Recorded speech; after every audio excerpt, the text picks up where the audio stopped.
Peloton fam? I am. We'll start the class on the bike and then move to the floor. Let's get it. With Peloton instructors right in your home, Are you feeling it yet? Let's keep pushing for 5. you have motivation that's ready when you are. Clip off that bike and meet me on the mat for lunges.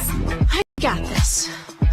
You showed up today, Peloton. Who's feeling sweaty and strong? Definitely me. Tap into your motivation at onepeloton.com. Need the perfect Father's Day gift? Get him a shirt from Untuck It. Untuck It shirts are designed to be worn untucked, so they feel comfortable and look sharp all day. They also come in sizes and fits for every body, so you can easily find something in his size. This Father's Day, find the perfect present for Dad at untuckit.com or one of 80-plus Untuck It stores nationwide. Use code DAD20 for 20% off your first purchase. Untuck It. Shirts designed to be worn untucked. Now, the most electrifying, explosive, and mesmerizing musical force in North America returns to Kansas City. Garth Brooks. Saturday, August 7th, 7 p.m. Garth Brooks' first concert ever in GEHA Field at Arrowhead Stadium. Rain or shine. On sale Friday, June 11th, 10 a.m. $94.95, all inclusive. Buy only at Ticketmaster.com/Garth Brooks. Garth Brooks. GEHA Field at Arrowhead Stadium. On sale Friday, June 11th, 10 a.m. sharp. Presented by Amazon Music. No word in the English language is less convincing than probably. Are you sure we should get matching tattoos on our first date? Sure. We'll probably stay together. Probably? It's been 23 minutes since I ate. I can probably swim. You should wait 30 minutes. Okay, now tell me what to do. Cannonball! Cramp! Oh, I have a cramp. I can probably hit the green from here. Probably. Can I get a mulligan? All right, guys. You right on time. Top of the Are hour. you sure you're okay to drive? Yeah. 10-4. I'm pretty sober. Yeah, I'm probably okay. Probably okay isn't okay, especially when it comes to drinking and driving. If you're drinking, call a cab, a car, or a friend. Buzzed driving is drunk driving. A message brought to you by NHTSA and the Ad Council. Kansas City's hometown sports station. Sports Radio 810 WHB Kansas City.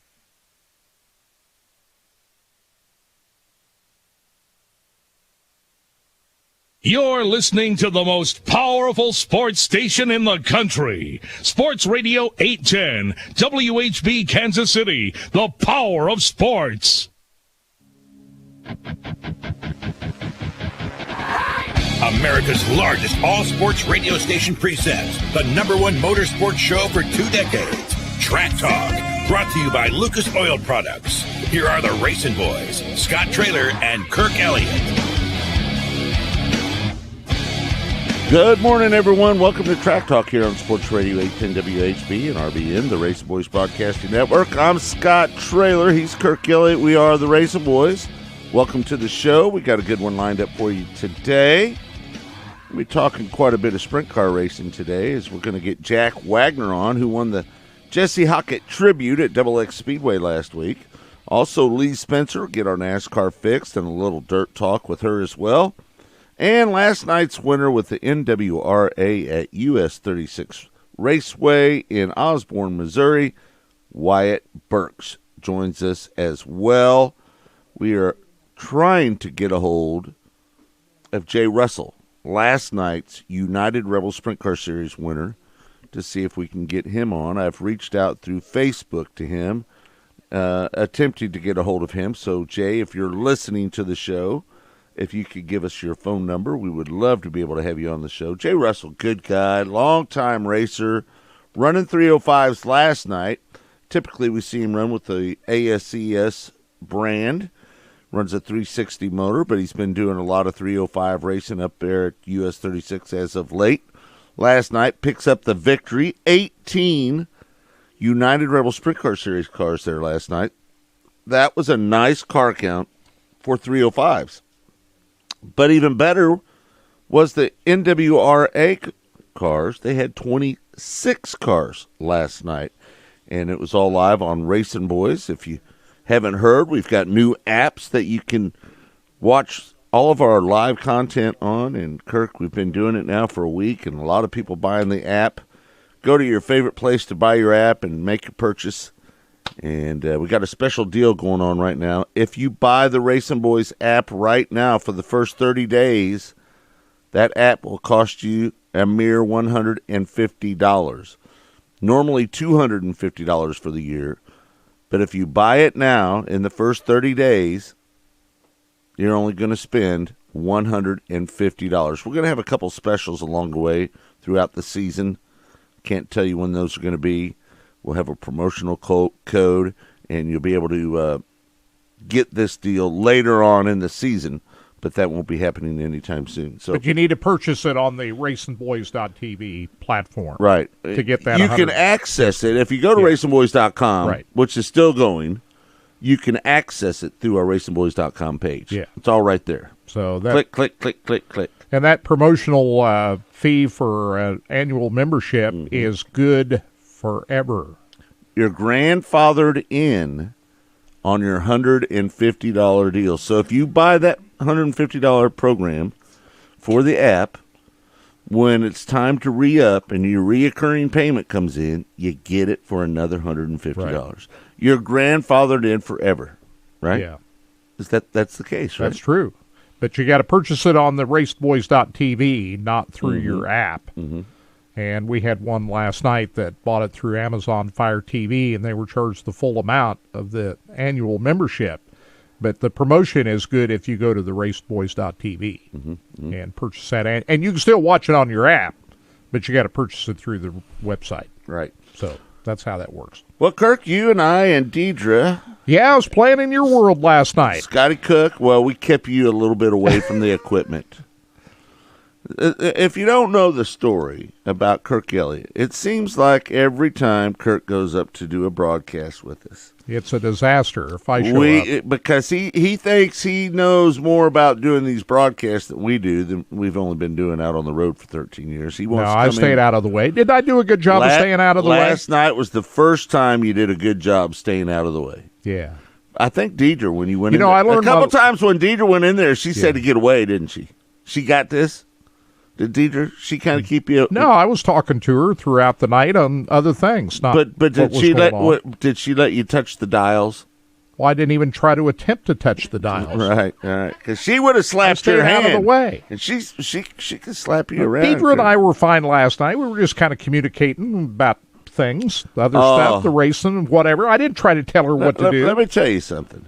When you guys were walking around down there, it was like I was in a earthquake. Well, I tried to be careful about, especially you and your big old belly walking around. I'm heavy, there. so I'm gonna. You're not a light walker, are you, Kirk? I'm gonna cause a big earthquake when I'm walking around. Maybe down there, so. Kirk should have stayed up into the tower. Yeah. So did you feel like you were about ready to fall off the top of that? Really, the problem was last night, and if for the people that don't know, I shot the video last night. So if there was any disparities, that would be because of old dude here shooting the video. You did fine.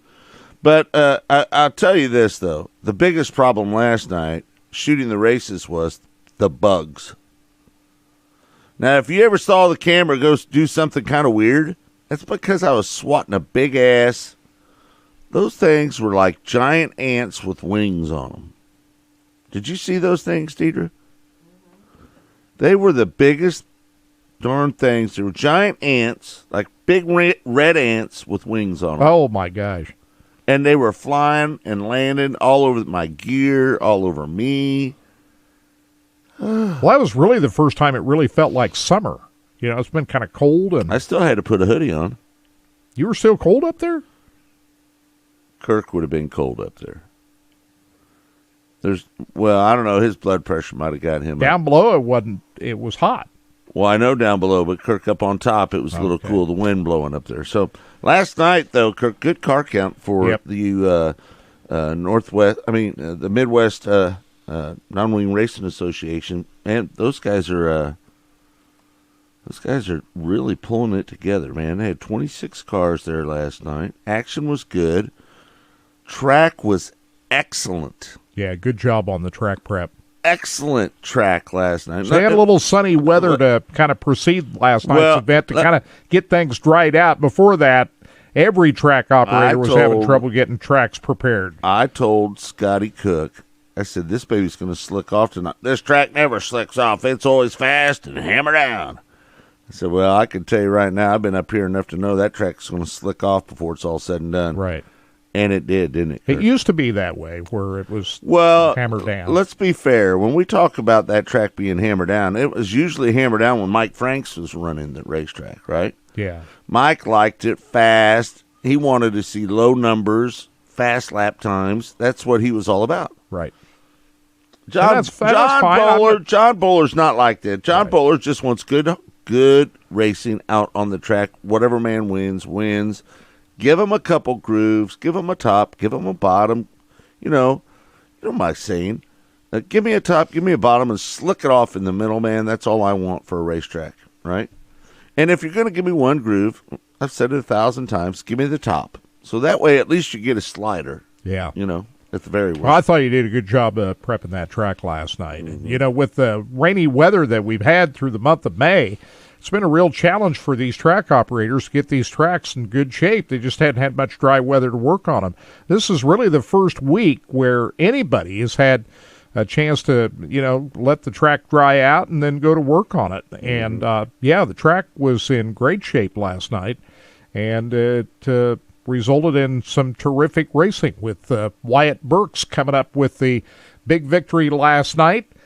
He was the man. There's no doubt about that. Once he got out in front, it was set sail to the checkered flag. Corey Schutte, Mitchell Moore, Chad Goff, and Wesley Smith rounded out the top five. And I thought maybe Wesley Smith had a chance at that feature event. He was closing in on Wyatt Burks there with a handful of laps to go, and then he tried to make a move down coming into turn number 2 and pull a slider on Wyatt Burks. And he got caught and got turned around. Lost his chance to try to... But I thought he had a shot at Wyatt Burks there. Probably the only guy that had a shot, but he still ended up 5th last night.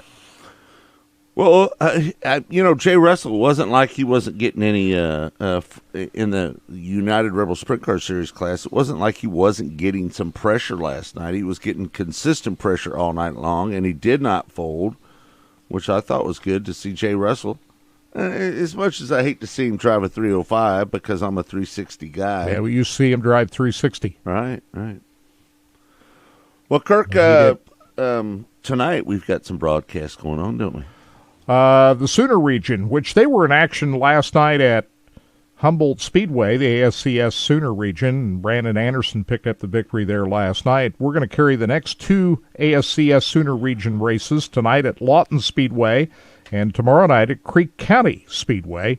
We'll have those broadcasts on Racing Boys. And night 2 of the Midwest Wingless Racing Association non-wing sprint cars at Bethany Speedway tonight. We'll have live coverage of that. Also, the United Rebel Sprint Series will be in action there. We've got a free audio feed going on as well as we do all the United Rebel Sprint Series But events. if you want to listen to the feed, you got to go .com, right? Yeah, raceboys.com. But it's all linked together. You click the video link to go to the live video over new raceboys.tv platform. And this is weekend number 2 of our new platform. So far, so good. So, Bethany tonight, right? Yeah. And tomorrow, Lawton, and then day after tomorrow, Creek. Yeah, tonight at Lawton, tonight at Bethany, and then tomorrow night at Creek County. Right. Okay. Good enough. So you're going to get your money's worth. Yep. Hey, listen, thanks, everybody, for buying the app. Really, really nice turnout so far with people buying our app on through all of our platforms. So we appreciate you doing that. It's been pleasantly surprised, by the way, just so you know. Thank you so much for doing that. Kirk, last night, crowd attendance, that's the Bud Shootout that they have up there. They have it yearly. Crowd was pretty decent last night, I thought. I mean, it wasn't a scene-busting crowd, but nevertheless, pretty good crowd up there last night. Yeah, I mean, we've seen bigger crowds for the Bud Shootout up at US 36 Raceway, but, everybody getting out and getting back to normal, as it were. It was a decent crowd. We'll see what it is up at Bethany Speedway. Are you going up tonight? I'm going to be monitoring 2 live broadcasts here in the Race Boys World Headquarters today, so I will not be in Bethany tonight, but I'll be watching. Kirk Elliott, the man who watches racing on television.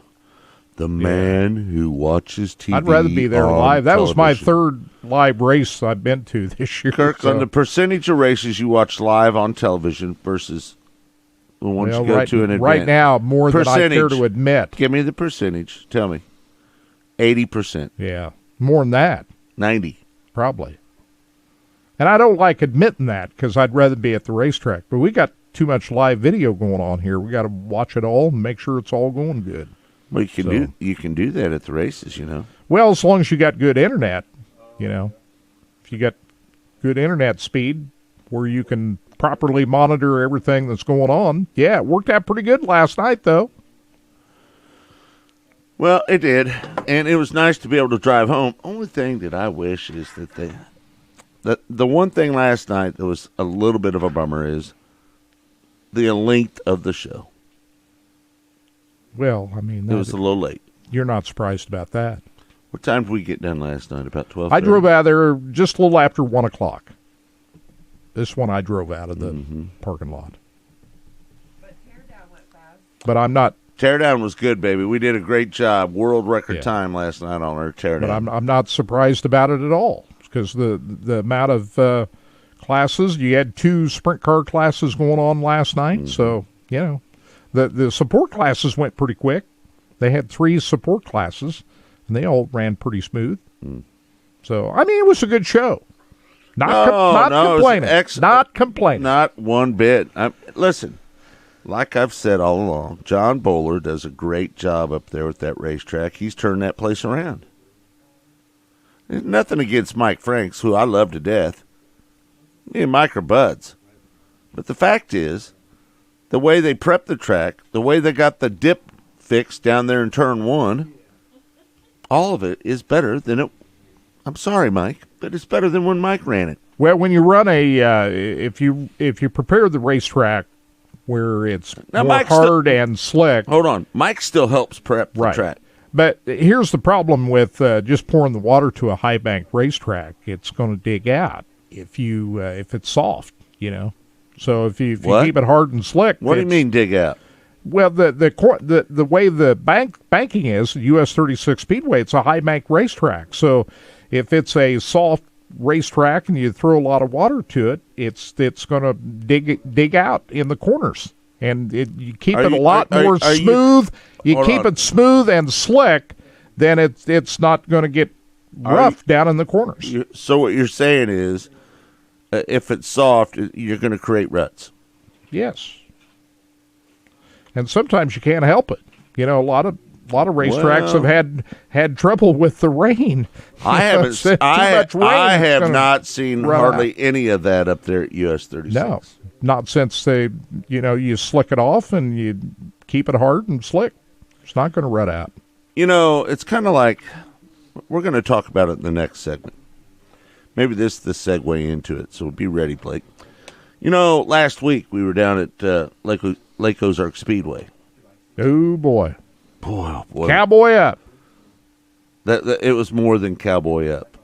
And I think what we'll do is we'll save this for segment number 2. We're going to take a break. You're listening to Track Talk, and it's all brought to you by our great friends over at Lucas Oil Products. Their product is made in America and sold to the world. Now, why are you going to focus on that? Because we got a lot of other great racing that went on here this week that, we don't need to dwell on that. Hold on. Oh, Kurt. You're going to tell me that we're not going to talk about Lake Ozark Speedway last weekend? Are you out of your mind? Talk about it some, but there's plenty of other great racing that went on. You just stay right over there. I see this steering wheel over here? Yeah. I'm driving this show today. You're not. You're not sitting in this chair today. I'm sitting over here today. All right? We're going to take a break. When we come back, we're going to talk about everything that took place last weekend down at Lake Ozark Speedway. Track Talk continues. It's all brought to you by Lucas Oil Products.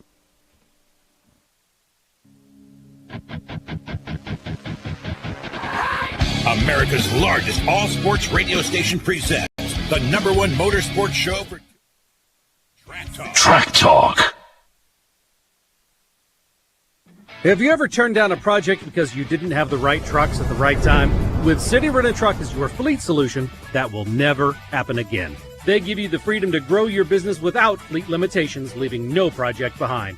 Don't pay 100% of the cost of ownership for a vehicle you use 50% of the time. The flexible rental and lease options allow you to only pay for what you need. Visit cityrentandtruck.com to see the largest selection of work trucks and vans and request an online quote today. The choice of a lawyer is an important decision and should not be based solely upon advertisements.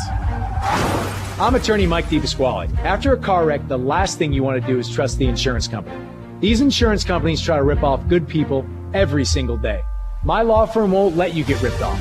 We'll fight to get you all the money you deserve, and you don't pay us a dime unless we win your case. If you've been hurt, call me. I've got this. Mike's got this. All you need to know, 816-888-7500. Mike's got this. Building a pool is not a job for amateurs. If you want a pool you'll enjoy for a lifetime, call the pros at Pro-Built Pool and Patio. Pro-Built Pool and Patio is the largest provider of fiberglass pools in the region. Unlike liners, fiberglass pools from Imagine Pools and Pentair Pool Equipment are built to last, and they have over 200 different design options to fit your space. Pro-Built Pool and Patio offers competitive pricing, financing, and the fastest install timelines. Get a free quote by calling 816-786-3893 or go to ProBuiltPatio.com. Save today on your next project with 11% off everything now at Menards. Give your home's exterior an update with a new storm door from Larson. Larson storm doors let in fresh air and help save on your energy costs. Right now, get 11% off everything at Menards, including our entire selection of Larson storm doors. Good through Saturday, June 5th. Savings are a mail-in rebate. Some exclusions apply. See store for details. Save big money at Menards. 60. Warm weather is here, so plan now to keep those bugs out with Augustine Exterminators. This is Stephen St. John, and now's the time to establish and or maintain a barrier around your house. Don't let it break down. At Augustine, they have you covered. Augustine Exterminators is family owned and locally operated since 1966. All of their techs are certified in both Missouri and Kansas. They are a Quality Pro and Green Pro company. Augustine Exterminators also does carpet, rug, air duct, and tile cleaning. Keep mosquitoes away all summer long. For an average-sized yard, it's only $80 a month with Augustine Exterminators. That's right, just $80 a month. Shop and buy local with Augustine Exterminators. Call Augustine Exterminators today at 913-359-8627 or go online at AugustineExterminators.com. That's AugustineExterminators.com or 913-359-8627.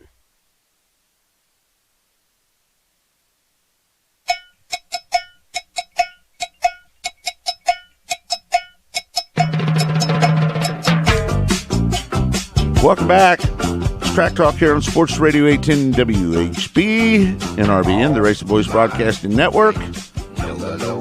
Don't forget, we got some live action going on tonight. Check it out. Bethany, non-wing sprint car action going on. Then we've got some ASCS Sooner action going on at Lawton Speedway tonight. Creek County tomorrow night. Join our app. And again, it is at a discount right now. You can buy the app for $150. That's for the first 30 days. $150. After that, it's $250 or $29.99 a month. So jump on board now and get in, as it's time to check out the new app. And let me tell you, folks, it's been a pleasure to see how many people have bought the new app. You know, it's a little scary. You make these changes and you do all these different things, and you just wonder, am I moving in the right directions, making the right steps as a company? You think about all these things, and boy, we couldn't be happier with the results that we've had so far.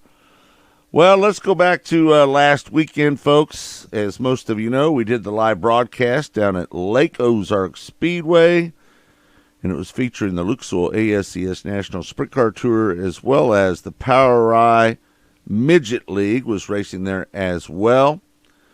And let's just face it, track conditions not too good. And again, as we talked about, Kirk, he didn't listen to the show to see how many people wanted to talk about it, but it was an overwhelming flow of people that wanted to talk about the conditions at Lake Ozark Speedway and what should happen down there this point going forward. Should they get a new track prep guy? What do they do? You know, are people going to still want to race down there? They see what goes on, cars getting tore up. A lot of cars junked out. 2 days down there. There's a total of 5 bad sprint car days that have happened down there at Lake Ozark Speedway. 2 of the Outlaws, 1 of the ASCS National Tour, and the 2 from last weekend. Now, let me just say this. Start off by saying this. I met the guy that does the racetrack, Bryce. Good guy. Like him. He works for the county. He doesn't have any track experience. And I think what he really needs, what Bryce really needs, is somebody to kind of give him some direction. Here's what you do when the track's doing this. This is what you do when the track's doing that. And figure it out and learn your dirt and just get out there and make laps around there with your sheep's foot. Me personally, and the conclusion that we came to last on Wednesday night on the Scott and Scotty show, which Kirk didn't listen to the fans that tuned in. Yeah, but I saw the race. I saw the whole night of race. But I watched it all. Yeah, but your opinion is a media opinion. The opinion of the fans that watch the race, Kirk, matter more than yours. And I watched the race just like everybody else. The fans that watch the race, their opinion is more important and than yours. I will say I've never seen anything quite like that race at Lake Ozark. In all my years of watching racing, I don't think I've ever seen anything quite like that night of racing with so many of these. So I'm gonna stick by Bryce a little bit and say that if he can get some experience, maybe get somebody down there that has prepared that racetrack in the future or in the past, could come in there, give him some pointers. Now, will they do that? I don't know. You know, if I was relieved from my duties of doing the racetrack, would I want to help the new guy? Maybe not. Probably not. Most likely not. But the fact is he needs some guidance with the racetrack. And I think Bryce can do it. I just think he needs somebody to teach him. Listen, I think where they made a big mistake the other day, if you want to know the truth, they pounded that racetrack with the sheep's foot late in the day. But then at the last second, they opened it up. And when you open it up and put the water to it, it's just going to make it soft again. You've defeated the purpose of sheep footing the racetrack. If it would have been me, I wouldn't have had that sheep foot off of that racetrack all day. I would have beat that thing so tight, it would have been like a modified track. I would have done anything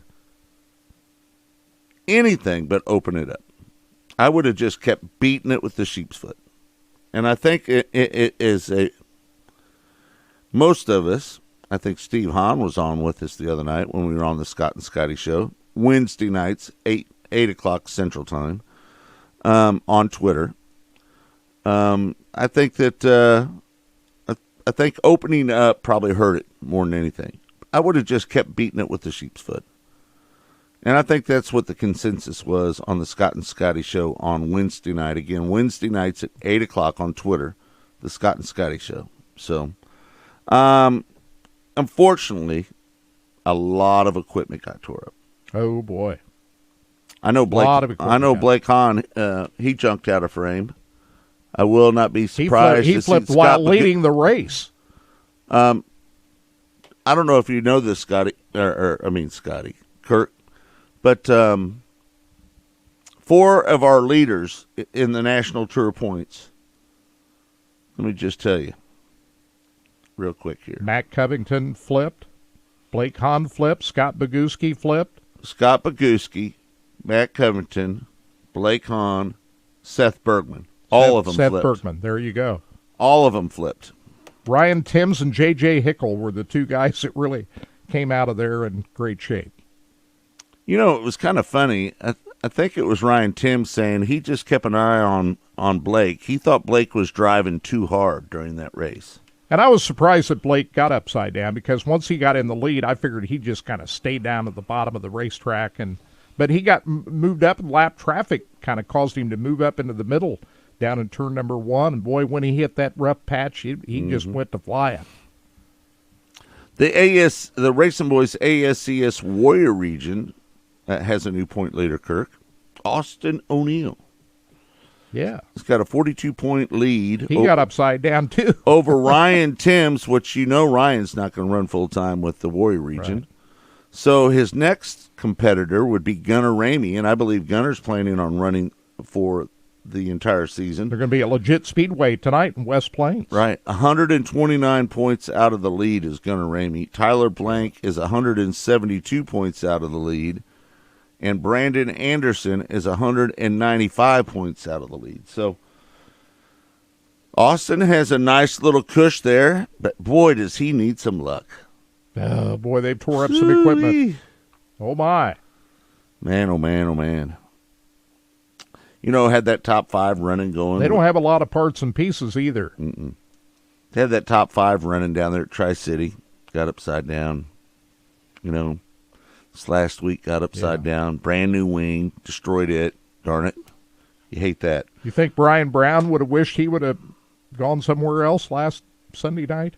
Saturday? I guarantee Sunday? it when he was loading up after Brian Brown didn't go over the start-finish line at Lake Ozark Speedway, folks. He flipped before he got to the start-finish line, took his car to the pits, loaded it up, as well as Roger Crockett. Did you know Roger Crockett did that too? Right. Said, you know what? I'm not tearing up my car. I'll live to fight another day. I'm going home. How often do you see that, folks? Think about that for a second. How often do you see somebody flat out say, this track is too dangerous, I'm not racing on it, I'm going home? When was the last time you saw that, Kurt? It's been a long time. Mm-hmm. I've seen it before, but it's been a long time. But 14-year-old Ryan Timms found a way to the checkered flag and the $10,000. How'd he do it? What's that? Ryan Timms found his way to that $10,000 top Listen, prize. Ryan 14 Timms, years old. How'd he do it? Hold on. Did you watch the Ryan Timms, the whole race, Kurt? Yeah. He almost got upside down once, but Twice. He was lucky. Twice. Right, but he kept it down. That one time in turn 4 was really bad, Right. but the one time when Blake Hahn got around him, he kind of tipped it up on the right he front was a little bit bouncing there, through too. that one area. It was miraculous that he didn't flip it that last time, but the kid found a way to the checkered flag. Got it home in one piece. Congratulations to young Ryan Timms, who had a great week. He was good in the midget, too, at Lake Ozark Speedway. Mm-hmm. So, there you go. What I do know is that we had great racing last night at US 36. Yeah. That's the most important thing. And it was a great show at Double X Speedway last Sunday night for the USAC Midwest Wingless Racing Association. They had the wing sprint cars at Double X Speedway on Sunday night, too. That was a great show. Mm-hmm. We had that live on Racing Boys. So, yeah, man, a lot of equipment tore up. There's no doubt about that. Lake Ozark Speedway. So, it is what it is. And, these guys got their cars put back together for the most part and go on and, race again. They all live to race again. That's the good part. Yep, for sure. Well, I don't know. Listen, again, about last week, not to pounce on it so much, but, last week is one of those weeks where Lake Ozark Speedway, and listen, Kenny Brown and Kevin Grieven, those guys are hard workers, right? They'll get it right. They'll figure it out. Yep. They're not going to continue to let this happen because they know it's detrimental to the business, right? You keep having bad tracks, people are not going to want to come. Now, the fans might show up because you're tearing up stuff.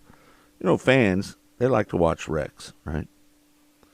As much as nobody likes to believe that, but it's true. What I don't understand is Lake Ozark Speedway had a great track prep guy there. Steve Beach did a great job with that racetrack. Why is he still not there doing his work?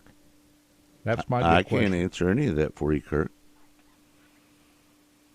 That one time when Blake Hahn and Ryan Timms went into turn one, and they both bunny hopped up in the air, and you could see the bottom of Blake Hahn's car. Blake told me that kind of rang his bell a little bit, the way the car came down. I can imagine. Said it kind of rang his bell just a little bit. So you go to shaking and flying around in the cockpit, even though you're tightly strapped in. Mm-hmm. Your head gets to flying up and hitting the bars when you go bouncing around that hard. It's no wonder. Yeah. Well, it was a good night of racing, and I'm looking forward to tonight's action again. Kirk, we have Bethany. We've got the NWRA running up there tonight, non-wing sprint car racing, live from Bethany. You'll be able to watch that on Racing Boys, as well as ASCS Sooner Region action down at Lawton Speedway in Lawton, Oklahoma. You'll be able to watch that tonight. And then tomorrow, we'll have Creek County on, right? Yep, big night at Creek County. And that's just a Sooner race, isn't it? Right.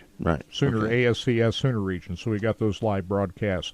Indiana Midget Week is well on its way. 2 nights in, started at Paragon Speedway on Thursday night, and what a finish. Thomas Messerall passing Connor McIntosh, coming off the 4th turn for the checkered flag after starting 13th. That might be the drive of the week, as T-Maz started 13th in that race and charged his way up through the field and came off the 4th turn and just got Connor McIntosh there at the checkered flag. And then last night, Buddy Kofoid putting on a show as he picks up the feature victory, picks up the lead about halfway through that feature event.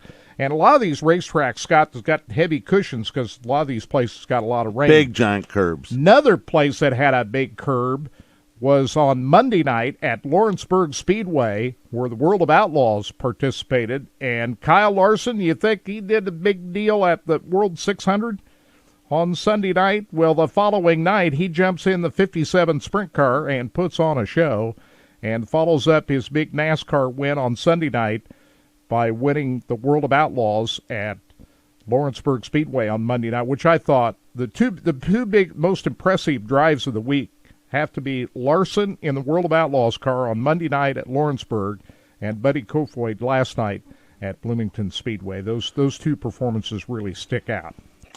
Kirk, is your nephew leading the points down at CMS? I think so. He's going to be running there on a regular basis. He finished 3rd to Gunnar Martin and Kevin Blackburn at the big money race last weekend at Central Missouri Speedway. Gunnar Martin won the big race. Blackburn 2nd, Dennis Elliott 3rd, but he won the time before that. This just tells you how mad he was up at I-35. He'll drive all the way to Warrensburg to race.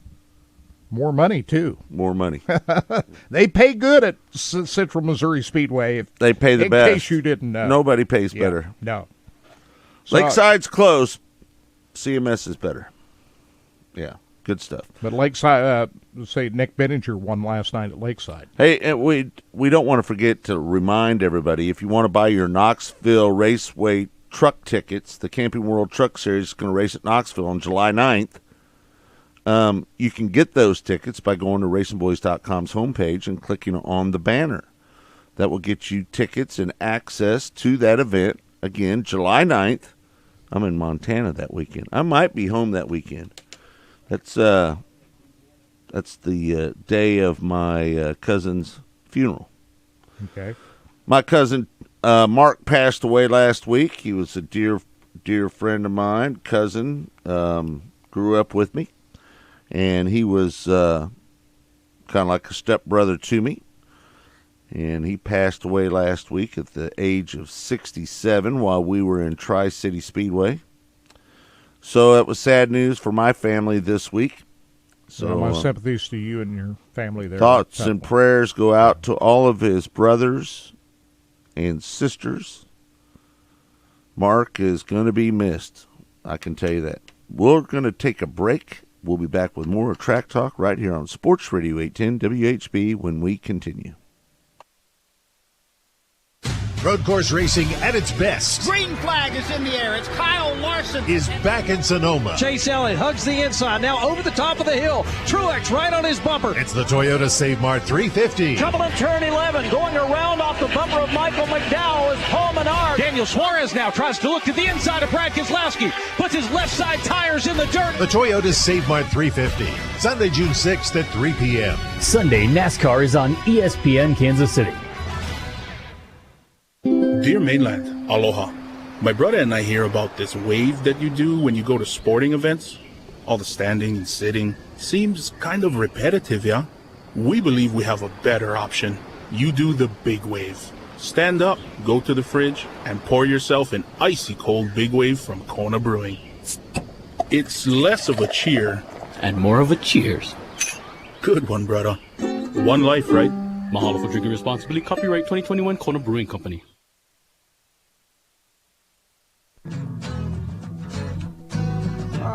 Sometimes I grow so tired. But I know if I want to sing, I got to do. Rap along. Now the time is now. Sing my song. Welcome back. It's Track Talk here on Sports Radio 810 WHB. Don't forget hour number 2 exclusively on our Facebook page, as well as Twitter. Watch that. And YouTube. YouTube. Oh, we're on YouTube now. Yes, sir. YouTube Live right now as we speak. We just started that a few weeks ago, didn't we? Yeah. New platform, and it works pretty good, too. You can go back and check the archives in case you're on your, a lot of times people have that. Hopefully somebody's listening. Yeah. Right. As they say on the radio dial. Right. Did we get Jack? All right. Let's bring him on now. The last week's winner down at Double X Speedway, the Jesse Hockett Tribute Night. Jack Wagner joining us. How you doing, Jack? Doing really good, sir. How about yourself? Doing good, man. Talked to you last night at the racetrack. You're still kind of beaming over that victory last weekend, huh? I still feel like it's an entire dream, man. There's nothing cooler than to win in that car at that racetrack at that race. Right. Yeah, you're driving the Hockett car. That was the biggest part about it. Yep. Giving that one back to Jack and Connie was one of the most special races that I've ever won against a crowd of absolute studs. Wesley Smith, Wyatt Burks, and all the rest of the gang out there with the Midwest Wingless Racing Association. Those guys are no slouches whatsoever. They know how to drive race cars. And go out there and win against them guys. That's a special one. Was it a little tough not racing last night after coming off such a big win last week? In all honesty, yeah. But you know what? Save your stuff for another weekend. We had stuff lined out to go run California, Missouri again with the wing car this week, and I'm just as excited. Well, that's all. I mean, listen, I could hear you screaming in your with your helmet on top of that car. You were hooting and hollering and having a real good time winning that race last weekend. Packed grandstands, Jesse Hockett Tribute Night, driving Jack Hockett's car, a car that Jesse used to drive. I mean, what could it get any better than that? Yeah, it could.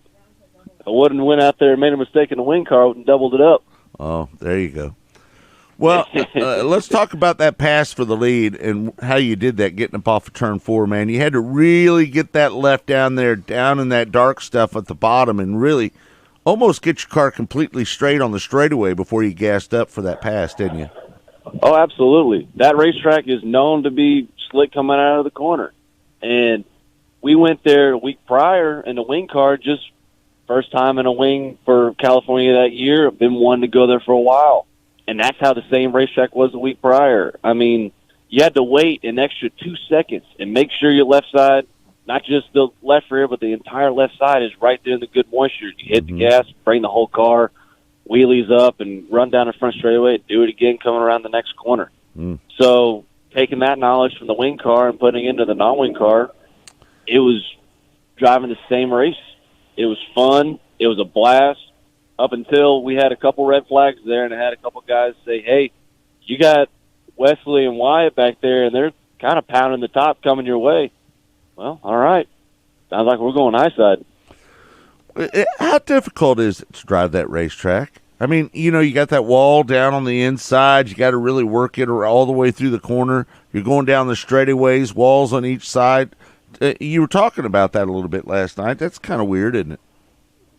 With the walls, it's a little eerie because the sound from your engine bounces off the walls, and it feels like the guy's right behind you.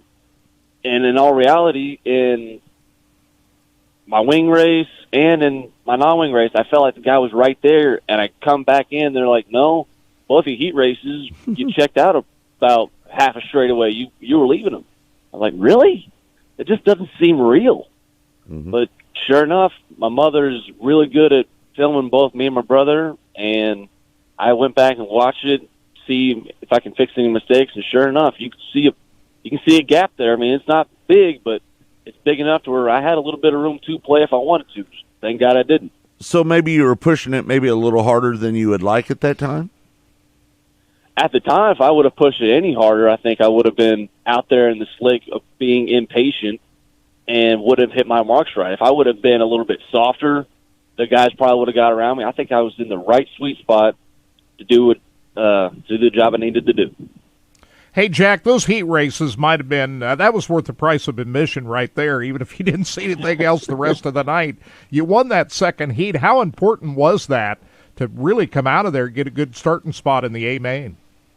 It was really, really tough because I'm looking at the lineup. Oh, I got Cody Baker. I got Wyatt Burks. I've got Corey Schutte. I've got all of these heavy, heavy hitters. I'm like, oh, boy. Going into the first corner was going to be a hair scramble because I know Cody Baker loves to throw a slide job and a good one and run around the top side, and I knew I wanted to be on the bottom. So after crisscrossing lanes for that first corner, I felt like, all right, it's going to be a dog race. It's going to be me and him just side by side for most of this thing. I ran a couple laps down there bottom, and like I said, thought I heard somebody right there on my right side, and turns out you go back to film, and no, I had a couple car links on the guys. So, you know what? I think that we had a really, really smart decision on car setup, really good placement of where we wanted to be at. Starting on the front row helps, but in that crowded field, doesn't matter if you start in the back or the front. Those guys are tough to beat. Hey, we did mention this earlier. We're thinking of Cody Baker involved in a terrible motorcycle accident. For sure. Seriously injured. I think he's on the way to recovery, but, man, he was involved in that motorcycle accident after leaving the racetrack on Sunday night. So we're all thinking about Cody Baker this morning. Pretty serious injuries. Absolutely. Yeah, for sure. A couple broken arms, I heard, maybe messed up legs. So, man, you're going to ride those bikes. You got to be careful. You got to do the right things if you're going to ride. So, what do you think about tonight? You guys, are you going to go up there to Bethany tonight, Jack? We are going to hold off on Bethany, and we're going to run the wing car back in California tomorrow night. So okay. Tonight, my brother, myself, and our family, we're going to head down to Sweet Springs, and we're going to watch a couple of the guys that helped us for the past couple weeks at Lake Ozark in California. So we're going to cheer them on, try and give them as much support as they've given us. Boy, Sweet Springs, the weatherman hasn't treated that facility very well this year. There haven't been very many races at Sweet Springs yet this year. Yeah. Yep. Yeah, well, I might go down there myself. You know, I kind of help out Garrett Holsey a little bit, and we got him a new motor last night, and we're kind of anxious to see how it runs, so we might go down there and check that out a little bit tonight. So I might see you down there. Absolutely. Yeah, Sweet Springs, good place, man. Well, hey, listen, Jack, Absolutely. You got anybody you want to thank or anybody that you need to give a shout-out to that helps you with your program? Well, if I wasn't going to say her name first, I was going to get my butt chewed if I went home. I want to thank my mom, biggest supporter that I've ever had, and if she would have anything to do with this racing program and decided, you know what, I don't want this to happen, that's her. She gets to make the final decision on most of this stuff. I want to thank my mom first, my dad, my brother for putting together these race cars. These machines have been on absolute rail all season long. Jack and Connie Hawker for the opportunity that they've given me, JHR, KC Platinum, Lucas Oil Racing Products, S&S Electrical, Acres Tire Service, Sherbrell Suspension, Andrew Felker Designs. These guys have put together one heck of a piece in both the wing and non-wing car. We're competitive. We're up front every week. Hopefully we'll keep this momentum going through the rest of the year. Pick off another A couple of wins here and there. We'll see what we can do. Hey, I got to know, where was your mom watching the race from the other night at Double X? So she likes to sit about a couple rows north of the score tower on the very top rows where she can see everything. She's got experience. Great spot. Oh, yeah. I'll bet she was nervous, though, right? She, whenever in the non-win show about leading it, I don't know when we finally got going real well, but I ended up going all the way over the cushion down there in 3 and 4, almost brought the car to a complete stop, and everybody got really nervous right there. Luckily, put her back on a racetrack and were able to leave everybody again, but yeah, it got really, really hairy. One time scared her just enough, and she was praying, don't do that again, don't do it again. Lord have mercy, don't do it again. That's great. Well, I remember my mom going to the races. All she did was scream when my mom was there. So that's about all she did. All right. Hey, listen, Jack, congratulations on picking up the victory, man. It's so good to see such emotion in Victory Lane as you had last weekend. It's always a pleasure to see that. It's always exciting when you see somebody that knows that, man, this is the biggest win of my career, and I did it for Jack Hockett and the Hockett family. It couldn't be much better than that, man. Yeah, it doesn't get bigger than that. Nope. Yep. All right, Jack. Thanks so much, buddy. Appreciate you. Thank you very much for having me on. Yeah. All right. Congratulations, Jack. Jack Wagner. Wow, that was awesome to drive the Hockett car on the Hockett Tribute Night at Double X Speedway on Memorial Weekend. It doesn't get bigger than that. It does not get any better. Hey, Kirk, we got some local action going on around here tonight down at CMS. They got their weekly show going on down there. We mentioned your nephew, Brad Elliott, is the point leader with the modified. Dennis Elliott. Dennis Elliott. I said Brad. Brad's not a race car driver. He just makes vinyl. Brad's the owner of Podium Inc., and Dennis is the race car driver. I know that, Kurt. I just misspoke. But anyway, go down there and see if he can continue to hold his point lead down there. They're also going to have the vintage cars down there. Yeah. I know that a lot of the guys are taking some of the old super trucks that we used to race back in the day and converting them over. Just so happens I know where a super truck is. I might have to bring it out of retirement, make it into some. Bring it out. Bring it out. I'd like to make it look like Terry Bivens' old Nova. That's what I'd like to make. Hey, again, congratulations to Gunnar Martin, who won the big prize down there last weekend at Central Missouri Speedway, and they also had the big Lightning Sprint Nationals down there last weekend as well. They had a good car count for both nights of the racing down at Central Missouri Speedway for the Midwest Lightning Sprint. So good weekend for Bob Douglas and his group. Don't forget, it's Pepsi night at the races out at NASCAR Weekly Racing Series at Lakeside Speedway. That was last night, right? I believe Darren Fuqua is the point leader out there, and Terry Schultz is the point leader as well. Nick Benninger won the A-Mods last night at Lakeside Speedway, and they had the other classes as well at Lakeside Speedway last night. Car count's probably not what we're used to at Lakeside Speedway, but it's that way everywhere.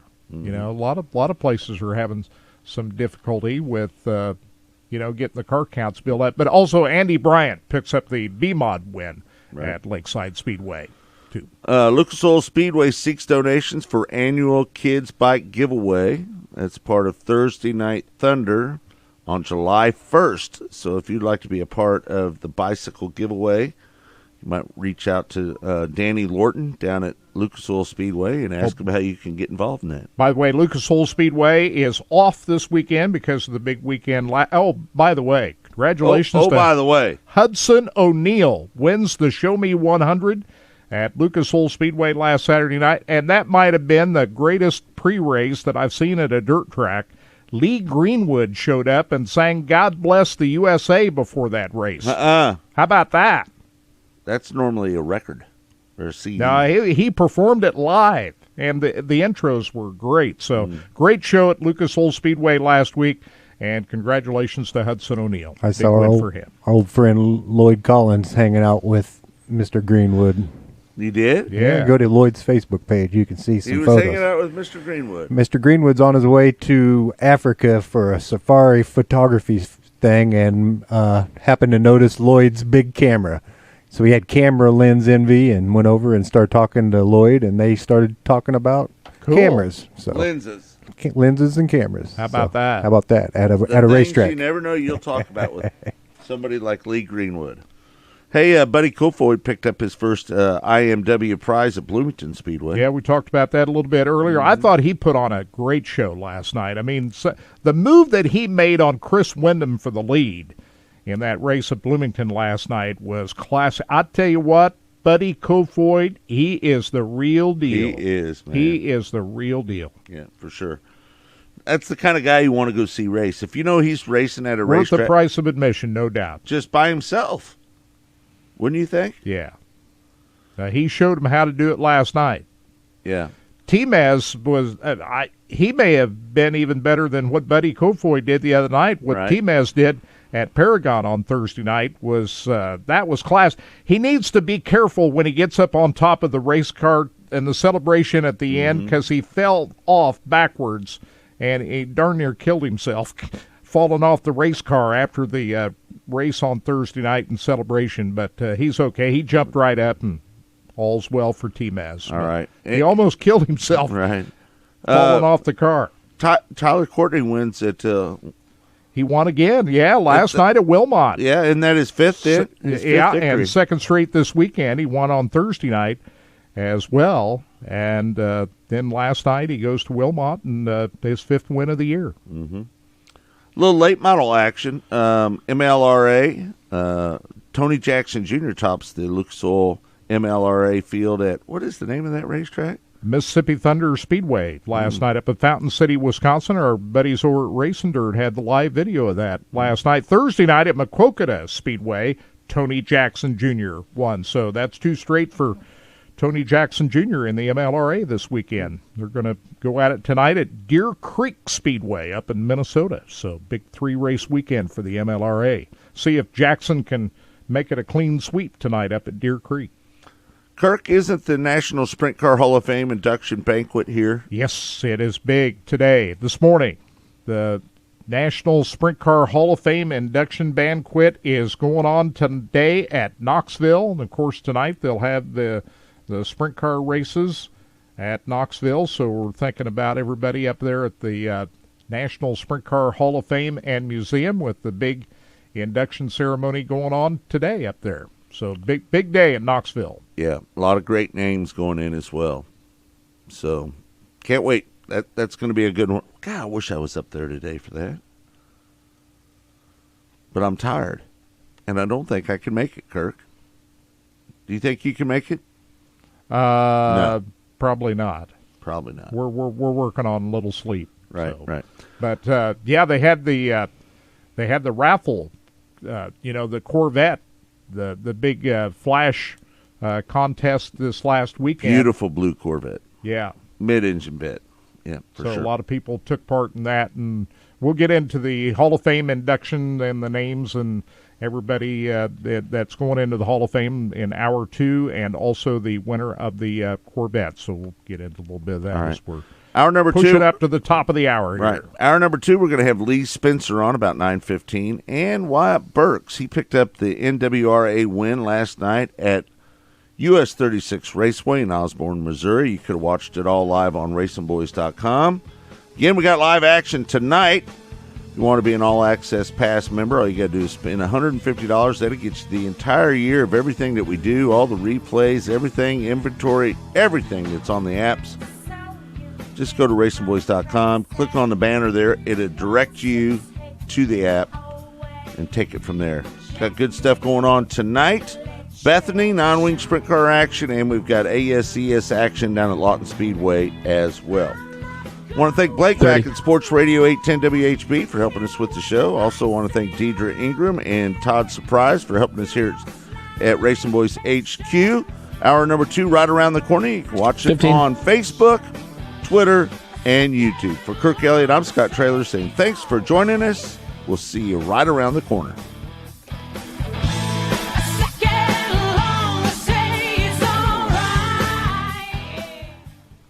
As your power steering pump ages, seal leaks may Thanks, my occur, man. causing the power steering system to lose fluid. Your power steering system may also develop an annoying squeal.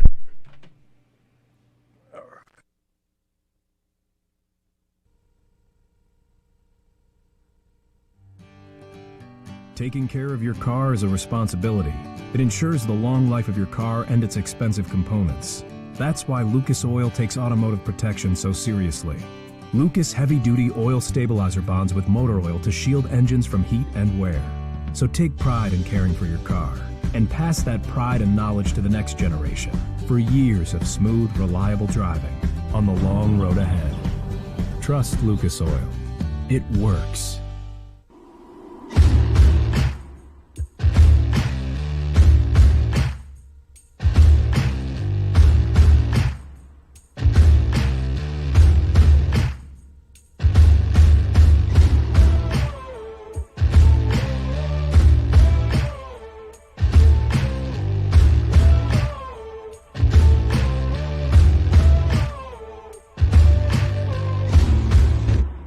One of the main reasons for poor vehicle performance is a dirty fuel system. It can cause decreased fuel economy and actually do harm to your engine over time. By adding Lucas fuel treatment to your vehicle, it cleans and lubricates the entire fuel system, pump, carburetors, fuel injectors, and valves as you drive. It also improves your vehicle's performance. It's a non-solvent product designed to protect both gasoline and diesel engines. Lucas fuel treatment. It works.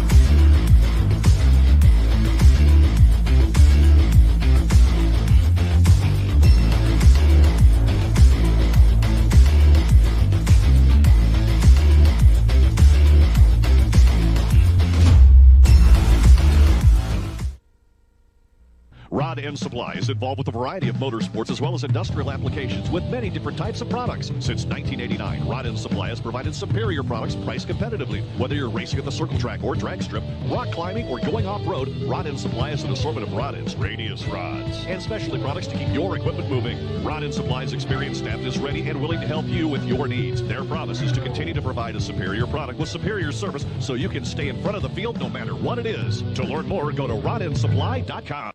Zurich Specialty Sportswear in-house. We do all of the screen printing, all the embroidery. We do some vinyl. The other add specialty items like your pens, magnets, notepads, calendars. You can actually buy that, build your business to make it larger. We have the largest screen printing process and the largest embroidery anywhere around in the area. We can do stuff all the way from your school clubs to sports teams, a professional look in the office. If you can imagine it, we can do it for you. There is less than 1/100th of an inch of motor oil protecting your car's engine. Friction and heat causes engine oil to experience thermal breakdown, weakening its ability to protect the engine and its parts. Lucas Heavy Duty Oil Stabilizer is specially formulated to resist thermal breakdown, protect vital engine parts, and extend the life of your engine. It also stops smoking, knocking, and oil consumption in worn engines. Lucas Heavy Duty Oil Stabilizer. Keep that engine alive. Alumatech Products is the premier aluminum cabinet company as well as custom aluminum trailer manufacturer. They specialize in custom cabinetry and production units. All the cabinets are built in-house by exceptional craftsmen. Alumatech Products also offer truck caps that are built from the ground up, starting with a framework all the way to a complete build. The folks at Alumatech are driven to produce quality, long-lasting products through innovative design to best suit you. For more information, go to alumatechproducts.com. Missouri's must play getaway. Osage National Golf Resort.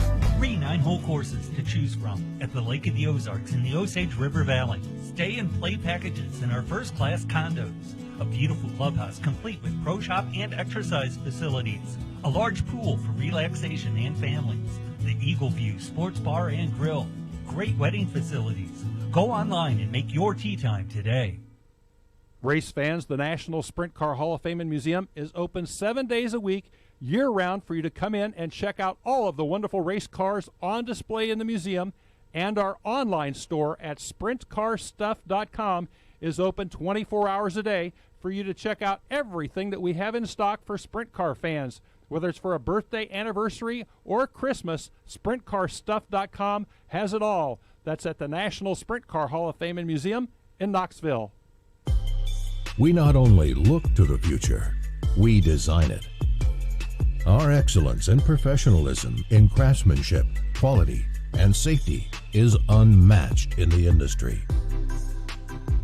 We are proud suppliers to some of the most elite race teams in the world. We build it, you drive it. We are here to help you win. Next to your vehicle's engine, your transmission is the most important component of your car. If it's not properly maintained, your car may not shift properly.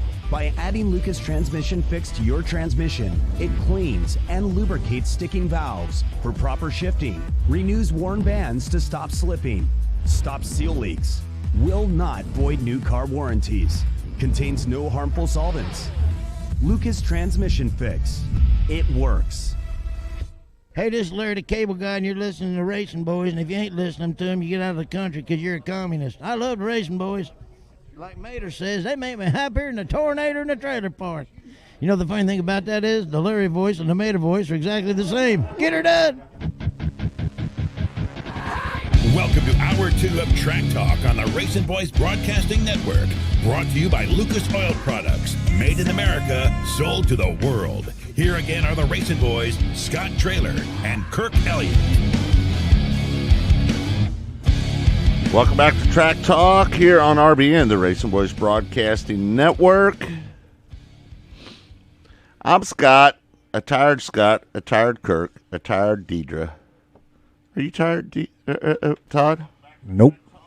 You got a good night's sleep. You're the only one here that got a good night's sleep last Now, night. before we get into... Maybe not.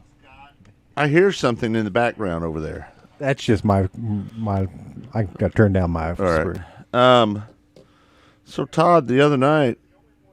Turn that down because that's messing with me. The other night, Todd, you and I witnessed some UFOs, didn't we? Yeah.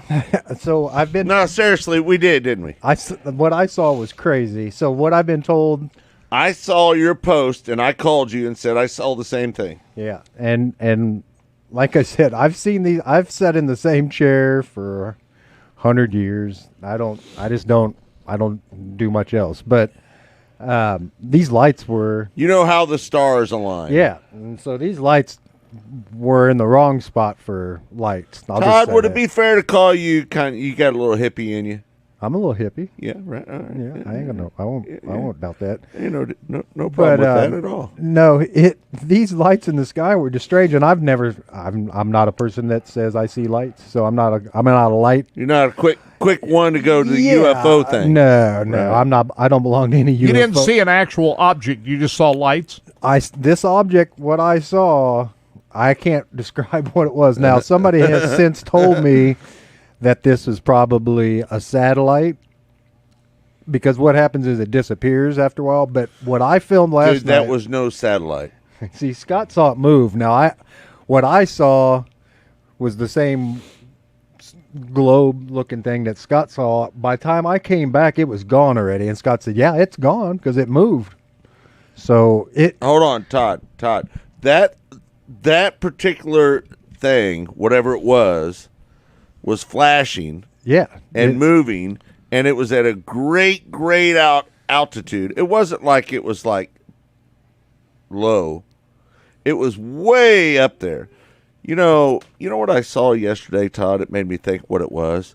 Because the problem is with those things that we saw the other night is they kept going back and forth. Yeah. They were making passes, right? And so I'm thinking to myself, what the hell is going making these passes back and forth? Well, yesterday, I noticed these fighter jets, the sonic boom jets that leave the trail vapors, they were doing the same thing yesterday afternoon when we were up in Osborne setting up for the race. I noticed a couple of those planes doing that. Now, do you think possibly it was them? I from what I saw, you can go to my Facebook page. Mm-hmm. I'm having a hard time trying to find a way to share it with us on our Facebook page. But why is that? It's the way they have changed the algorithms on Facebook.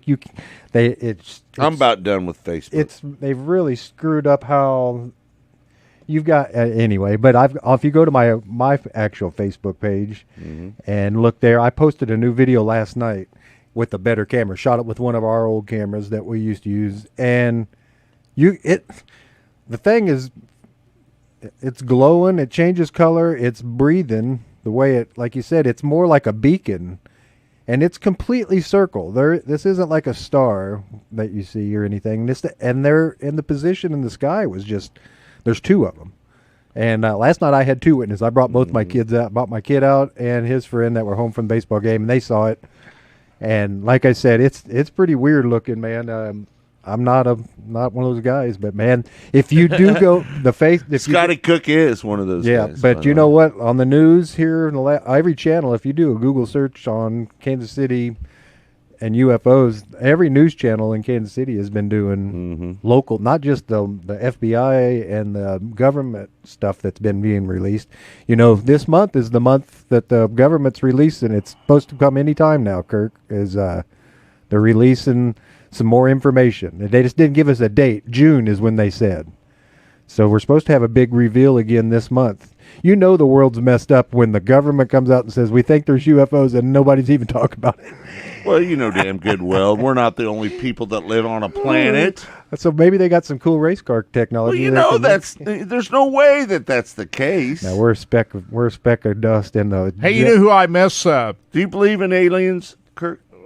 Well, why not? Yeah. Give me a reason why there's not aliens out. Kirk's going to say it right now. But who I think about is Art Bell, who used to do a show in the middle of the night, one of the great talk show hosts that I've ever heard. He used to cover this stuff all the time in the middle of the night. I think he's in the Hall of Fame, actually. Steve said, could it have been the International Space Station? It was visible last week. Yeah, no, and so what I did, I have friends with a few of the weather people because I send photographs to them, you know, and both of them, it was in the wrong place. The one could have been it, but it wasn't it because of what time it was. It didn't move. That's the thing. I've got photos of the space station, and I've tried to get video, but we always had cloud cover. The other thing, Starlink is out there too, which is a group of satellites, right? And people are seeing them in the air, and this is more than one. We're talking like a strip of maybe 7 or 8 lights, and that's called Starlink. And what those are, that's a group of satellites that are released, and they stay in that formation. And so people are reporting those because it does look kind of weird when you see those lights in the sky. But these things were about, in your viewfinder, I'd say 4 inches apart in the sky, 10 feet apart, you know, in distance, a couple 100 miles apart, it looked like, you know, as far as how far apart they were. But strange stuff, man. Like I said, it was, and I was here in Lakeside while I was standing out there shooting the video last night. I mean, you were sitting there staring at them together. All right, I got to bring up some. Kirk's going to love this topic. Dave Tyson says track owners, operators have better be on top of their game. Fans are tired of seeing poorly prepared dirt tracks and lousy racing. Car owners and drivers are tired of junking cars on lousy racetracks.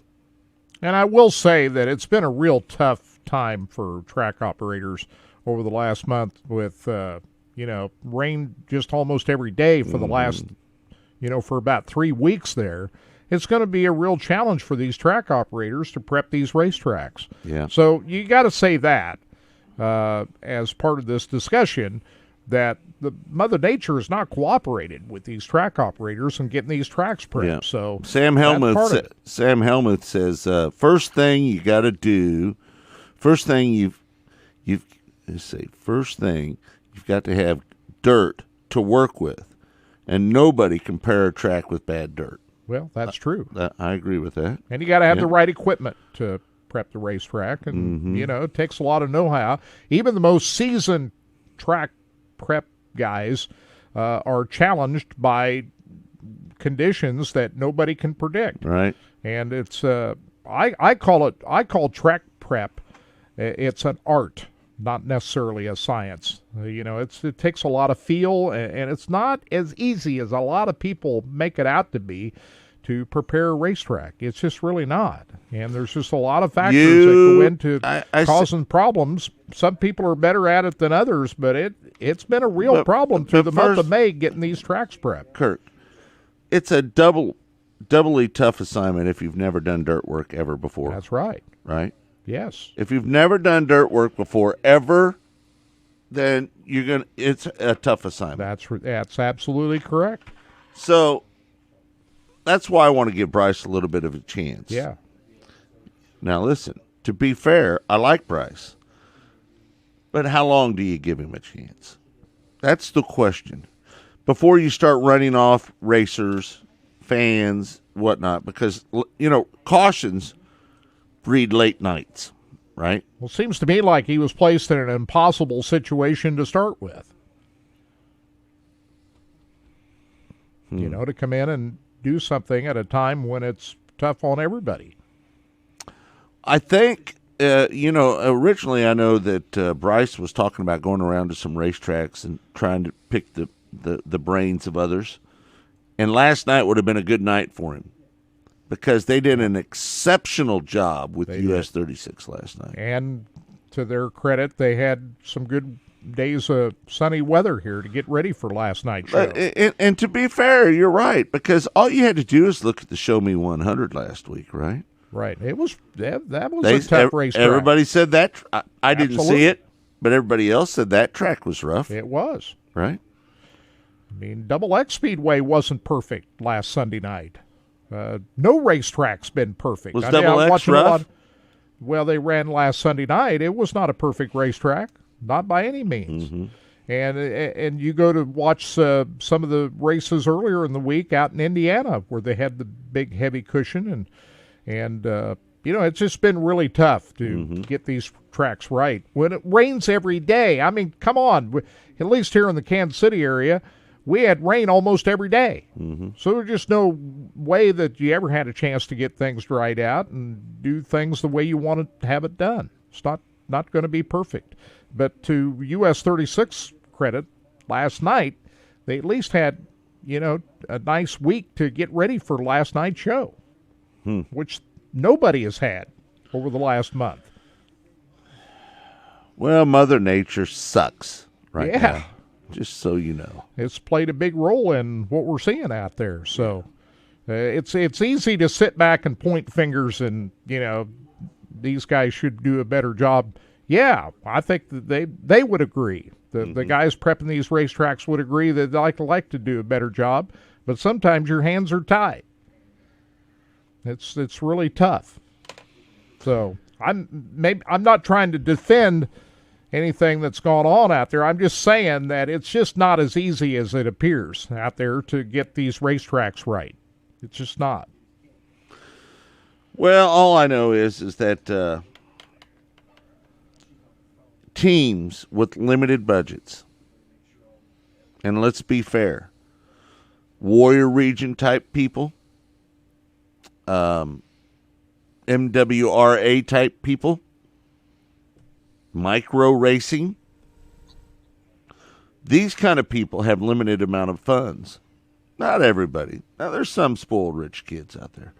And listen, when I say that, I don't mean that in any disrespect, because I've seen a lot of ass-kicking, spoiled rich kids that are hell of a good driver. There's a lot of them out there. I have a little bit of a problem with this sometimes, right? People, just a spoiled little rich kid out there, got all his money, runs over everybody. Well, some of that's true. I'm with you on that. Some of that is true.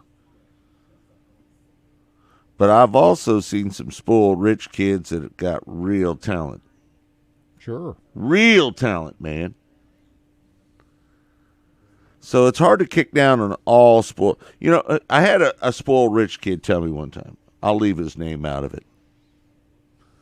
But I had a spoiled rich kid tell me one time, he looked at a kid, and This kid got out of his car and walked off in the middle of a race and went and got in his car, drove off during a red flag. And you know what happened, Kurt?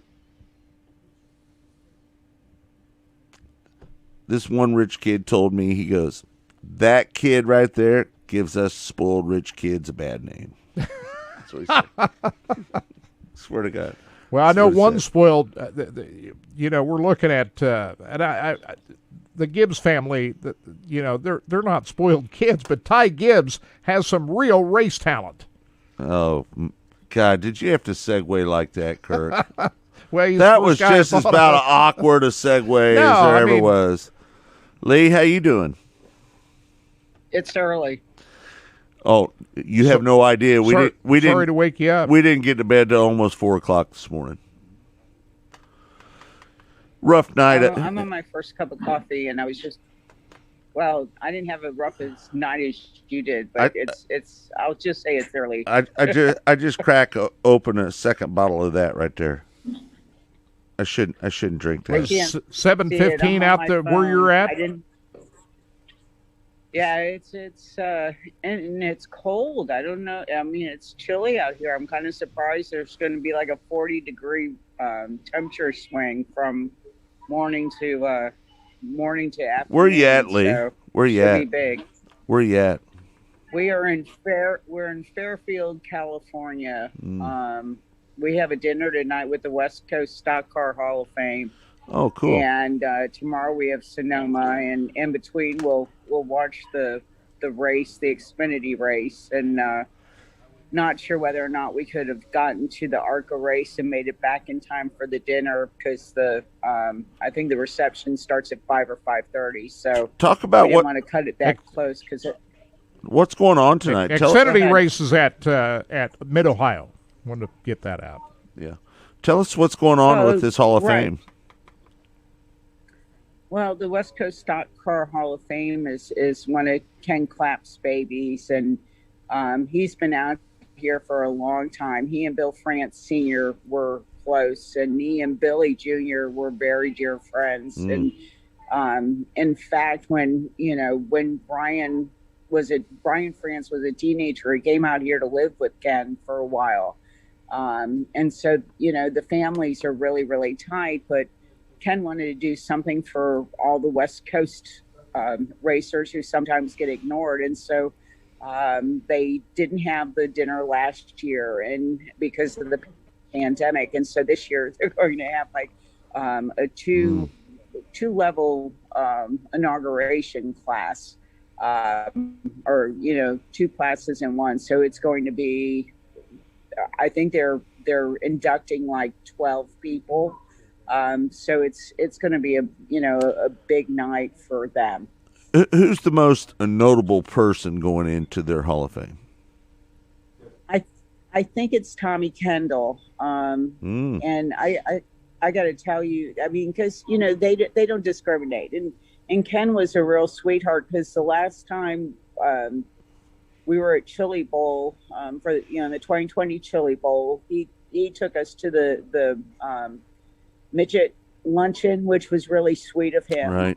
Because he's involved in that too. And so you got to meet a lot of people and really get the history, because I don't have to tell you guys, Chili Bowl is like a huge reunion, and a lot of people come for that luncheon. And so it's, he's very involved with the history of the sport and, keeping it going. He was a longtime track promoter. And so it's, Ken's always giving back. And right. That's one of the reasons we really felt the need to come out and support what he does, particularly with this endeavor. Do you think with any Hall of Fame, and we won't point out any one particular Hall of Fame, but do you think there's prejudice and people have agendas to either keep people in or keep people out? It just, personal agendas, or they're more motivated to get one person in. The backroom dealings of Hall of Fames they're tricky, aren't they? I mean, they're really tricky. I mean, there's I think from the time you go to, the first time you walk into a room in kindergarten, you realize that life is a popularity contest, right? Right. And you were talking about the rich kids in racing. Well, it's the same thing. The kids that live on the other, on one side of the tracks are usually favored over the ones that Right. You're right. Yeah. And it's if you're really good at playing politics, you can survive in this world. And if you're not, then you make the most out of the cards you're dealt. And I think that Hall of Fame is no different than running for class president when it all comes down. And so, what you're saying, Lee, if you're really good at reach arounds, then you might have a chance. I think it goes a long way. I mean, people who can work a room, they just do better in life. And I've got to say, my father-in-law was really good at working a room, because I think the key to working a room is not having people know that you're working the room. Does that make sense? Absolutely. Yeah. People not even picking up on that you're working the room when you're working the room. I bet your dad was the king of working a room. No, because in all sincerity, he wanted to hang out with who he wanted to hang out with, and the rest be damned, right? So, he had a small group. Is that what you're saying? Your dad had a small group of people?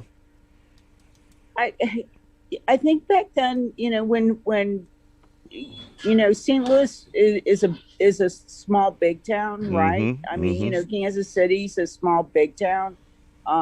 People know the people who are the players know everybody, right? But it's like back then, when you had certain level of celebrity, it's like when he went out,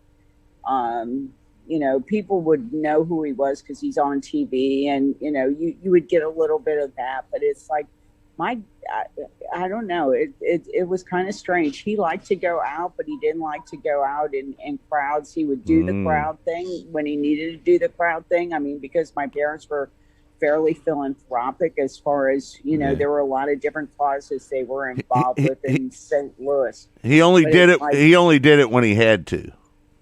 Pretty much. Yeah. I mean, they, like I said, they were philanthropic. Variety Club was a big one for them in St. Louis. And so they would always come out for that. But man, my dad liked his downtime. He liked to spend time with family and friends more than anything. Listen, I tell people this all the time. When we get home, Deidre and I don't want to do anything. See, that was my dad. When he was home, he was king of the castle. That was my mom. Well, you've told me. My mom was that way. You've told me on more than one occasion that I kind of remind you of your dad a little bit. Yes, you do. Yeah. Yes, you do. Yeah. And it's when I'm at home, I'm still, I'm usually at the gym twice a day. So I'm kind of, I'm out and about. I like to be out. I mean, I like to be home, don't get me wrong, but I mean, I like I'm an outdoors person, so I really like to be outside. Outside really keeps me grounded. Hey, Lee, let's talk about a couple of your articles that you have up on RacingBoys.com. Cole Custer hopes to a reunion with Autodesk leads to success at Sonoma. Talk about that story just a little bit. Well, Cole, I hate to, I'm not bad mouthing what he's accomplishing. I think that whole organization is down right now. Cole has 2 top 10s. I mean, Harvick's leading the pack. Harvick's always going to lead the pack over there, right? The A car. Cole has Cole has 2 top 10s. I think the other 2 drivers have 1 each. And combined, I want to say that maybe they've led 30, 40. They're in double digits of leading laps this year.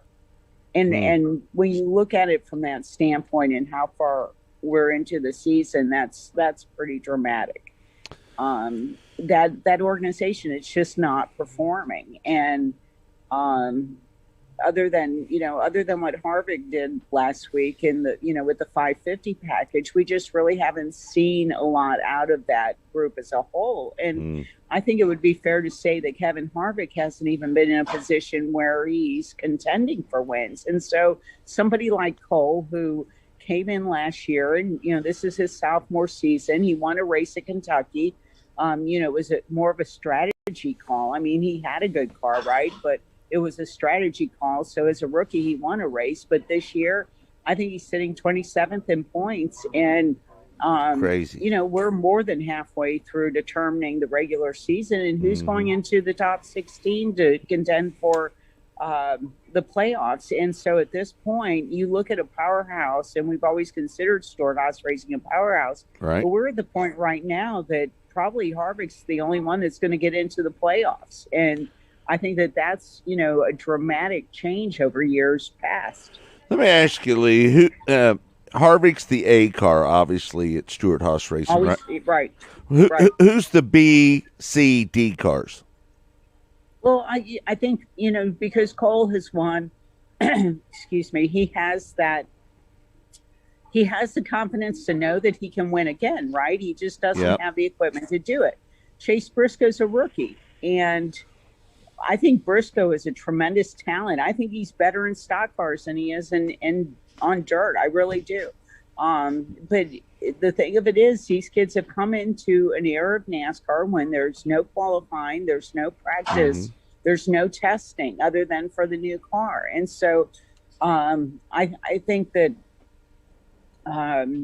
these younger guys are really at a deficit in trying to get up to speed. You can spend all day long in the simulator, and it helps to a great degree, and it's better to have that tool than no tool at all. But this generation of driver, like a Cole Custer, like a Chase Briscoe, they're just suffering from the standpoint of not having any practice, not knowing what these cars are supposed to feel like when they get out on the track. And so when they do take the green flag, it's basically just a test session for, throughout the race, just getting up to speed. And, it used to be team owners would give these guys an opportunity to show what they were capable of accomplishing. But, how patient are team owners going to be in this era of no practice? And you guys mentioned Ty Gibbs earlier. I mean, look what Ty Gibbs has done with no practice, no testing. I mean, it used to be rookies had 7 tests. They don't even have that anymore. They don't even get to test. So if you're coming in cold like Chase Briscoe, you're screwed. So, for Cole Custer, I wouldn't really say this is a home game because he grew up in Southern California. Right. But he is back in his home state, and I think probably his best. I don't know if you guys remember a couple years back, he was racing at Canadian or Mosport, Canadian Tire, and he looked like he was going to win that road course race, right? And then John Hunter Nemechek took him out, coming to the checkers, and Cole went full force and just tackled John Hunter there on the, and I mean, so it's like, he's got the want, he's got the desire. If Stewart-Haas Racing can get their act together, he'll be a top 15 car. What do you think? Kirk has been going on and on about Ty Gibbs. On a talent, it's amazing.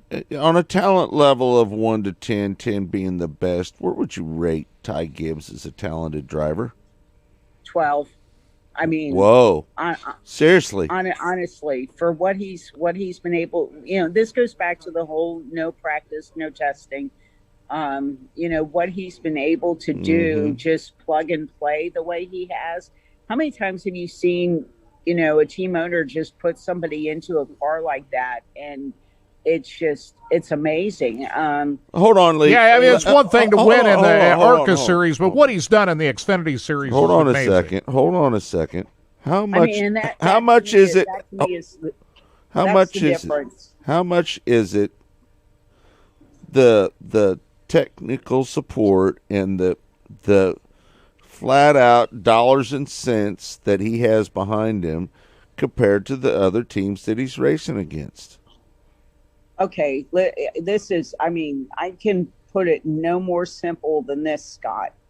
He is at an organization where there are 3 kids trying to make a name for themselves. Harrison Burton, Yeah. Brandon Jones, and Daniel Hemrick, right? And Hemrick had no business going to Cup. Daniel Hemrick is a really, really nice guy. You know, and just a super nice guy, but he had no business running in Cup. You don't go to the Cup Series when you've never won a truck race, you've never won in Xfinity, you know, just for somebody to put him up in Cup because they had the money to do it was absolutely ridiculous. How did he get approved? How did he get approved? I'm sorry. How did he get approved?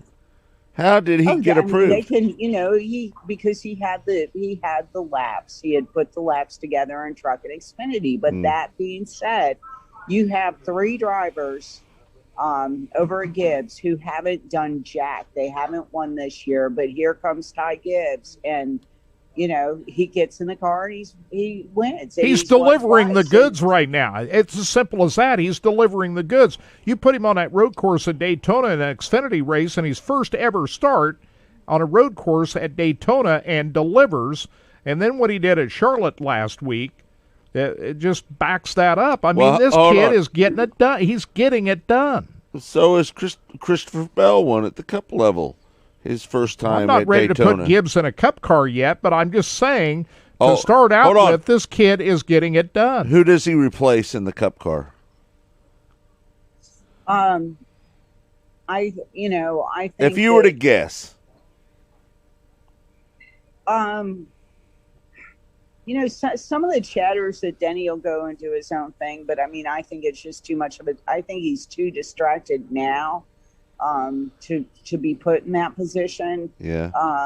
But I think it's a matter of time before Martin Truex Jr. retires. He's in his 40s. He doesn't need the money. He does this because he enjoys doing it. And, but that would probably be my guess. But, I'm not going to, my guess is that you will see Ty in a Cup car next year running, at a couple of races just to get the seat time because, it's within the rules and they can afford to do that. But they should be in no hurry to put Ty Gibbs in a Cup car. Should be in no hurry to do that. I'll tell you, he said something that was probably wise beyond his years. And that's just the fact that, he said that I'm learning life as I'm learning to race. And he just graduated from high school. And I think he understands that there's a lot that comes with the racing thing, but you also have to learn about life. And I can tell you what that family endured watching the life be sucked out of J.D. Gibbs before he died, and just how dramatically things changed for JD and the family. And he had a front row seat to watch, his cousins and his aunt and, his dad watch what happened as, JD started slipping away. And so, at the prime of his life. And so I think that they have a little different appreciation for, life in general and just how things work. And I think you could definitely put him in a Cup car next year and see what he does. But I think you need to let that, maturation occur in the Xfinity series. He'll blow right by Truck and go into Xfinity. What about the rumor that Michael Jordan and Denny Hamlin are wanting to start a second team? And if they do, who do you think would end up being the driver for him? I think I've said for weeks that Matt DiBenedetto is the one rumored, but if I had to put somebody in there, it would be Kurt Busch, because I don't think I think Bubba needs somebody to mentor him, push him. I'm sorry, what? Somebody that will push him a little bit too, right? Well, yeah, push him and mentor him. He hasn't been in a teammate. She locked up. It's what Roush Fenway. He's, I mean, I think it was really good for him to be in a situation like Enterprise Sports where they could sit there and give him a lot of attention to get him up to speed, to get him at the route. He needs somebody to really mentor him from the standpoint of, stay with it. You know, somebody to, and, you know, at some point, people are going to realize that it's taking away from Denny's day job, which is driving a race car, when he's got to be that person. So if you put a champion like Kurt in that position, you know, I think that they would be in a much better position. I mean, I know for a fact that you know, when there was maybe it was before the Suarez deal, I don't know, or maybe Eric Jones, but there had been, you know, conversations about Kurt going over to Joe Gibbs Racing at one point. And so I don't think it's that far-fetched to see, you know, Kurt being in a Toyota car. And Kurt still has a lot of good racing in him. Please don't judge what his talent level is by the, you know, what I call the shit boxes he's driving over at Ganassi right now, because you know, it's what they did to him at the Coca-Cola 600. You know, they did it to both cars. Both cars had an issue, and it's you know, the attention to detail over there just isn't what it needs to be. And you've heard Larson talk about it. You know, Larson, I don't think it's backhanded compliments, but Larson saying, I'm with the smartest people I've ever raced with at Hendrick Motorsports, and the level of preparation that they put into these cars. And when we all go into our strategy meetings on Thursday, that we have a game plan and we know what's going to happen before we even get to the racetrack.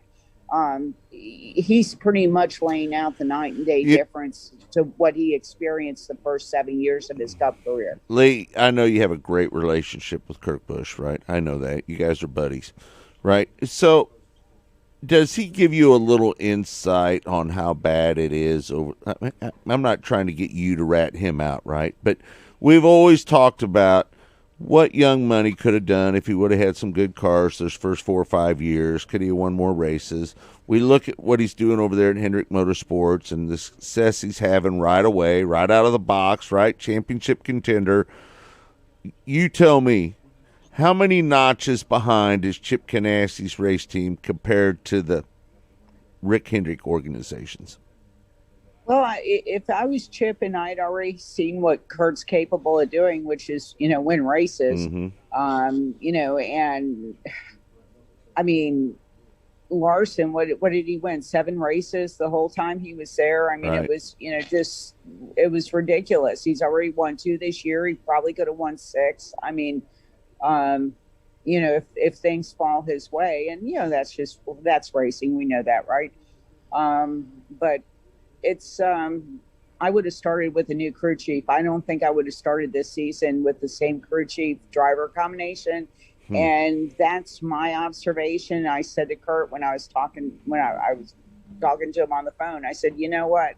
I said, from the outside looking in, it's as if Matt McCall has a dartboard up on the pit box and he's just throwing darts to try to figure out what it is, you know, what he needs to do. And the only thing that, you know, Kurt said, because he's not going to throw the team under the bus, he was kind of surprised that they pitted him with like two laps to go at COTA, where he was running, you know, in the top 5 and could have gotten stage points, but they pit him. He goes, we're in a position right now where we desperately need stage points, and I couldn't understand why they pitted me then. He goes, I thought about, you know, calling an audible and staying out, but you know, he doesn't want to be that guy either, right? But he really is the most experienced person on the race team, because, you know, I think he's probably got 10 years over his crew chief, maybe not that much, maybe, you know, 5 or 6, but when you look how long he's been racing and what he's capable of doing, then, you know, you understand why he's frustrated, because from, you know, the time that he's been little, he's known how to win. And I don't think, you know, the Cup program rather over at Ganassi has ever been about winning. It's been about subsidizing the IndyCar program. And now that, Target's been gone for, a half dozen years almost, it's just that's not happening for him. Yeah, I think it just explains even further every day of just Kyle Larson, what he was able. Kurt's like the benchmark, right? Right. What he was able to do over there really is right there for everybody to see now. It's really incredible what he was able to accomplish over there by getting 7 wins at Ganassi. Yeah, I mean, I wrote a column about that on, I guess it was on Monday, and you Right. just you compare the numbers, and it's absolutely stark. And, there's no doubt Chip has had success on the IndyCar side. I mean, if Scott Dixon doesn't have that problem in the pits during the Indy 500, he probably goes on to win that thing. And so, it's like you said, yes, I'm buddies with Kurt, but it's been really painful to watch what he's had to endure over there, because I've seen him have more support at a place like Phoenix Racing with James Finch. Kurt's people, when I'll walk over and just see how he's doing, I'll have his crew guys tell me, what an incredible, how great he is to the team, how well he treats his crew people. And that's why they're so loyal to him. And I've never really gotten that feeling that they appreciate, that the one car appreciates what they have in Kurt Busch. Did he have a better team with Furniture Road than he does right now? I think Kurt Busch, if he has one regret from a racing standpoint in his career, because he's had to grow up as he's gone, and he's learned a lot. But I think walking out of leaving Barney Visser and going to Stuart Haas Racing, I think Terrible. Stuart Haas Racing would still be around if he hadn't left. All right, I think he would have won another championship with them. I want to talk about Elio. That was fun to watch Elio win the Indy 500, but we got to talk about Kyle Larson, what he was able to do in a 2-day period.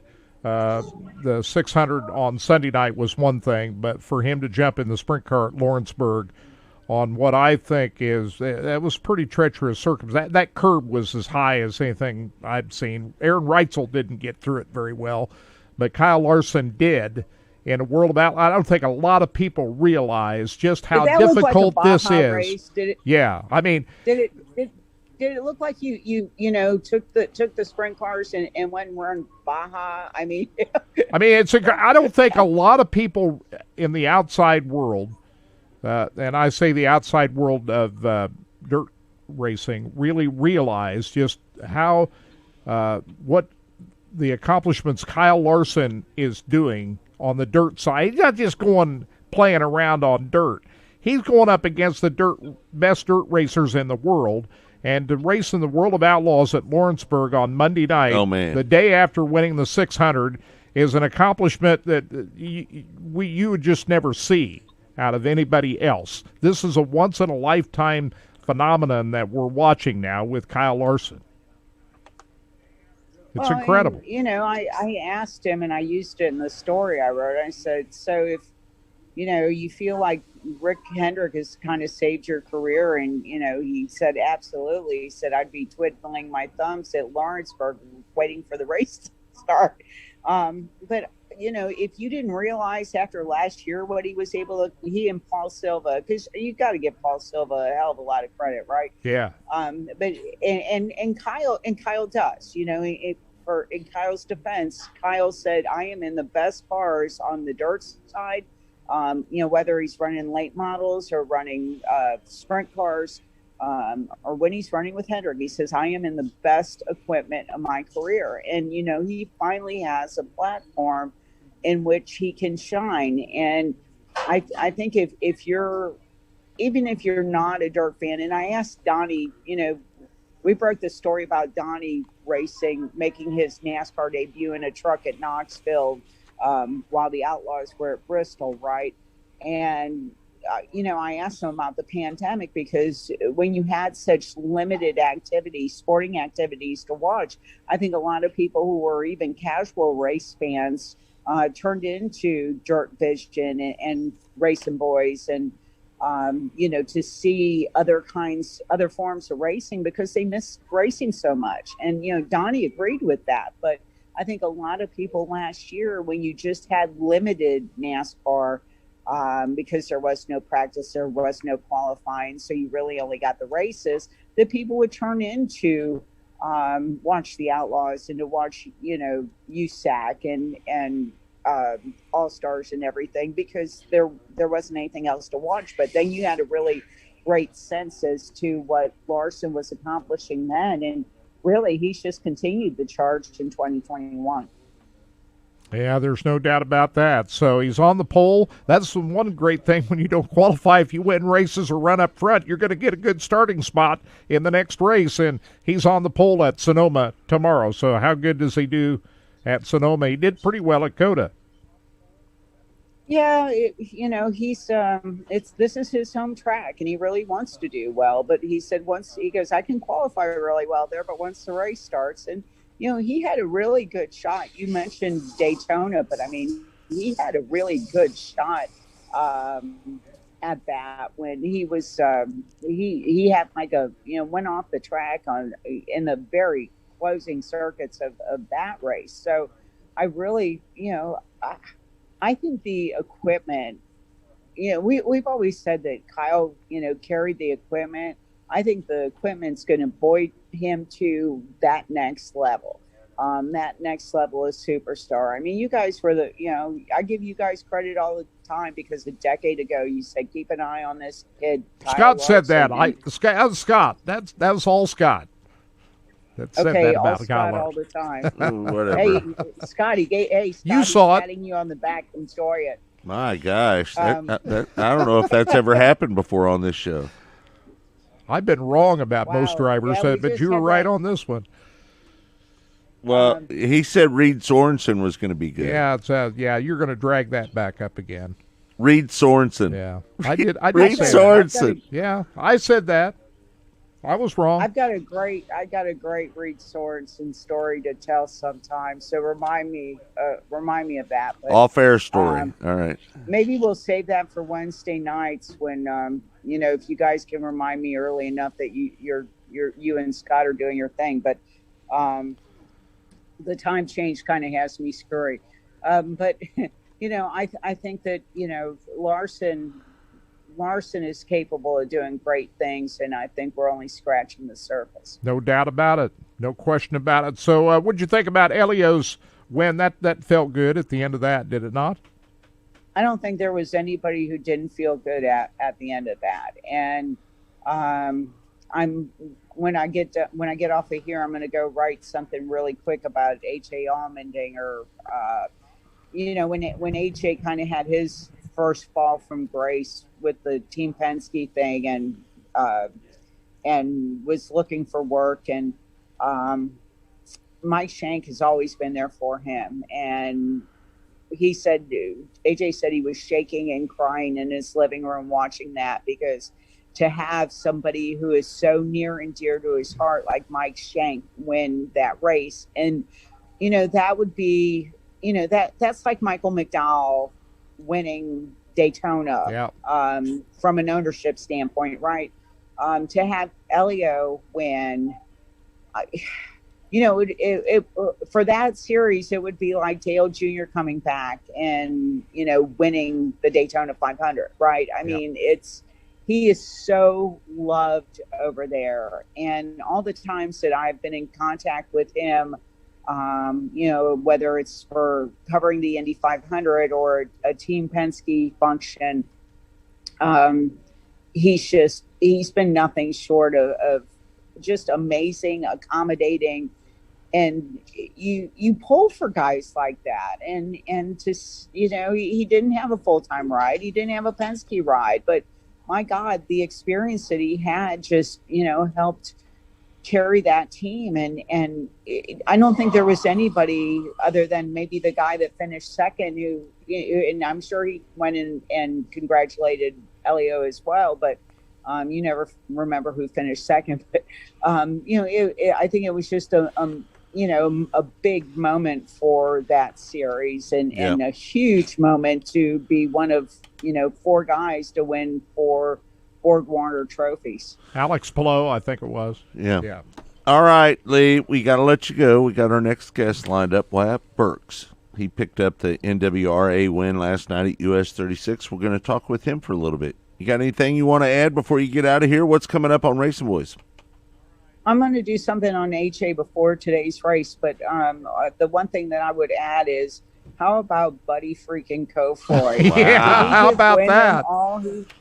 He put on a show last night, I'll tell you. That and pass he Wyndham- made to Chris Wyndham last night was classic. The two of them going back and forth, and one little bobble of each of them, and KTJ was right there, right? So I thought, I'm sorry that Outlaws got rained out, but my gosh, Buddy, and I can't believe as solid as Buddy is in an open wheel that he still wants to come to NASCAR, but I'll be interested to see what he can do and when he, gets a hood over his head. How about what T-Maz did on Thursday night at Paragon? I don't even know what to say about him. I mean, it's that when he went when he climbed out of the car and got on the roof and then fell backwards. I thought he was going to die. Oh my gosh! Was that a moment? I mean, are you never going to forget that moment? I mean, that was classic T-Maz. I'm glad he's okay. I'm glad he's okay after that. Yeah, for sure. I've been trying, I don't think he's an early riser, but I have been trying to track him down from the simple fact that he's from the area that I'm in now. He's a Northern California guy, right. And he and H.A. Allmendinger grew up together. And if you can imagine those two on any given night at a bar, I mean, that would be TV magic. Right, for sure. All right, Lee, we got to go. I'll talk to you. Thanks, guys. Thanks for everything. Thanks, Lee. There you have Bye. it, Lee Spencer. She is the very best in the business when it comes to not only sprint car coverage, but NASCAR coverage as well. All right, let's bring in last night's NWRA winner, US 36 Raceway. Wyatt Burke joins us now. How you doing, Wyatt? I'm doing good. What about you? Pretty good. You put on a show last night. Wow. Not near as good as you, because you were the big winner last night. And, man, how about that track? That baby was pretty slick last night, wasn't it? Yeah, they've got the racetrack pretty good there. I remember, 4 or 5 years ago, it used to be pretty rough. And right. They got it pretty smooth now, and it's pretty fun to go around. So. Yeah. It typically back in the day, in the early years of that racetrack, they were always interested in running fast times around there, making it heavy, making it narrow, making it just lightning fast, right? But, man, last night I started seeing some dry, slick spots about midway through the night. And whenever you see that, you got to think, all right, we're going to have a chance. Yeah, for sure. It's like you said, it used to be just pretty narrow, one lane, hard to pass anybody. I mean, it still kind of is just because of the banking, but at least now it's starting to slick off where you can use the bottom some, the middle, and the top. And it's an awesome racetrack. It's one of my favorite ones to go to every year. So, talk about just how that race transpired. Wesley Smith looked like he might have had something for you there, and he tried to pull a slider there one time, and he got crossed up and turned around. Then it was set sail the rest of the way there. Did you see him coming? Yeah, I saw him peek his nose there. I was starting to get tight about halfway through the feature, and I couldn't really run 3 and 4 like I wanted to, so I was kind of being conservative, and I looked at the board a few laps to see how many laps we had left while we were running, and I saw we were coming up on 3 to go, and I saw him stick his nose in there, and when I saw him do that, I was like, all right, it's time to pick up the pace, and then right after that, I said that in my head, they threw the yellow, and I saw it was him, so then after that, it was just make sure I didn't miss my marks on the restart, and I think we would have been all right, so. Just kind of talking about, you're heading to Bethany tonight. Now, we remember this classic points battle right down to the wire. I think it was at Bethany where you had that showdown last year. You're going back to there tonight. Yeah, last year we went into Bethany. I think we were leading the points by very little over Don Drought, and right. He started the pole of the feature, and it was rubbered up, and I had to just run second to win the points deal, and I was running third for the longest time, and we ended up getting second right at the end, and me and him ended up tying for the points lead, but it went to me because we had more wins throughout the year. But Bethany's another fun racetrack I love going to. We seem to run really good there, and it's pretty racy. It's kind of in the middle of nowhere. Many people don't know about it, but it's pretty fun. So it is a nice race. I mean, it's a really good, well-configured 3/8 mile racetrack. Hey, it has to feel good to win a championship based on you won more races than the other guy, doesn't it? Yeah, this last 3 years have just been like a dream come true for us.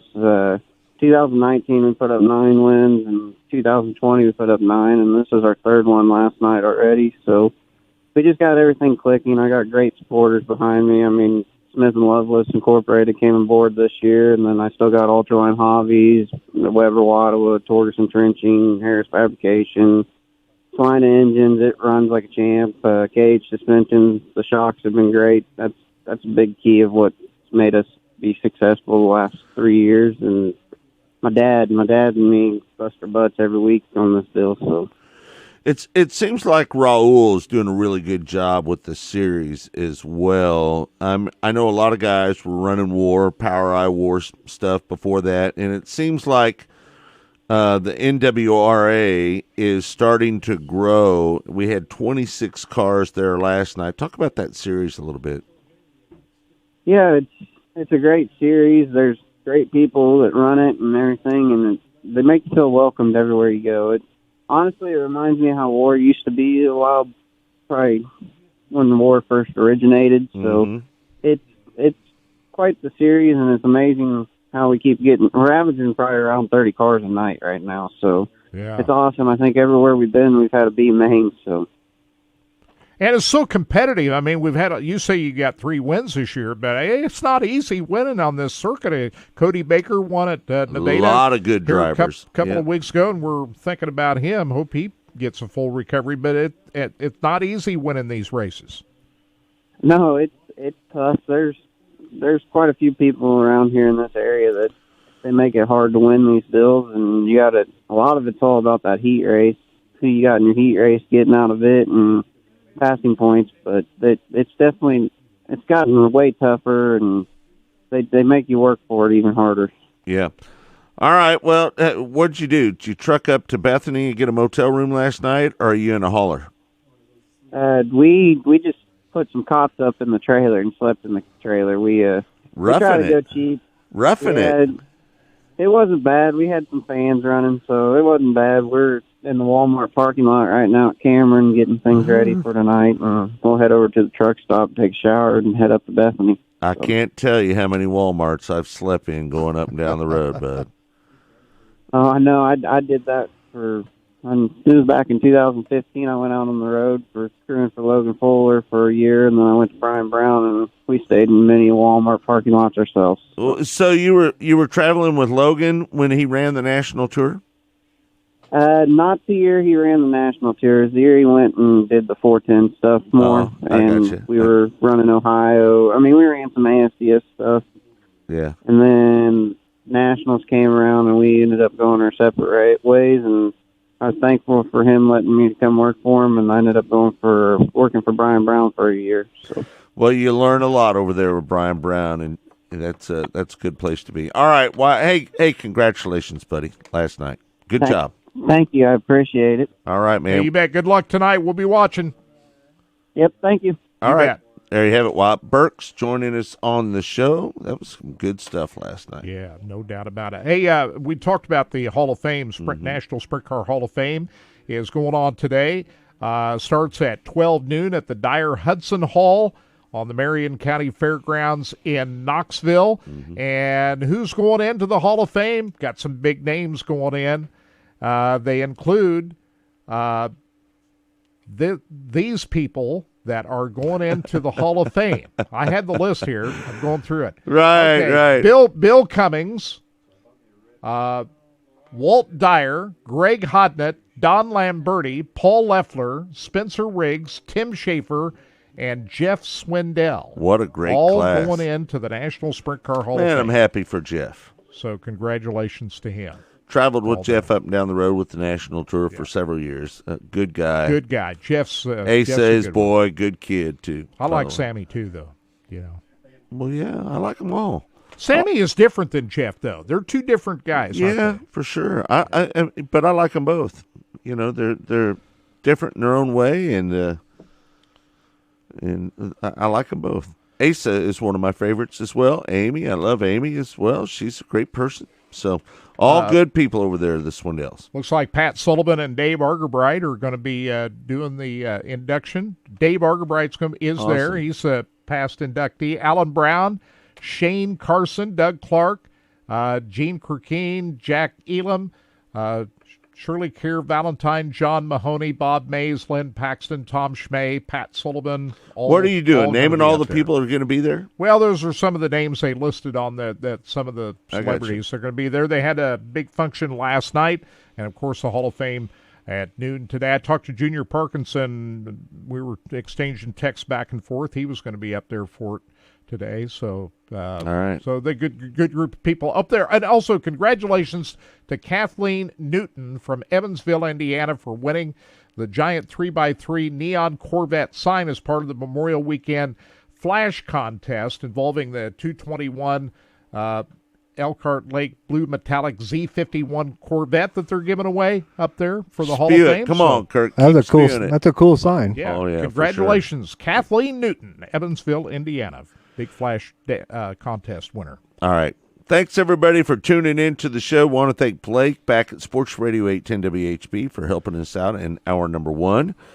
And Deidre and Todd for helping us here in both hours, 1 and 2. Don't forget, live broadcast going on tonight. NWRA at Bethany, and we've got Sooner Region action at Lawton Speedway tonight. You can find that all with your all-access pass. Check out the app, racingboys.tv, or you can just go to racingboys.com. You can find the link. It'll take you to the app. Sign up. If you're a member, just so you know, if you're a member on Racing Boys now, all you got to do is just go over to the app and sign up and change your password. Is that right? Yeah, just put the same email address as used on the old site, used on the new one, and just reset the password, and you're in. So if you're an existing subscriber, so you can transfer over, but when it comes time to renew, you'll have to physically renew that. You'll have to put in your your payment information into the new platform, but it's simple. Yeah. It's really easy to navigate through, and about as easy as it could be. Yeah, for sure. All right, again for Deidre, for Todd, my partner Kirk Elliott, I'm Scott Traylor. We'll see you next week right here on Lucas Oil Products Track Talk.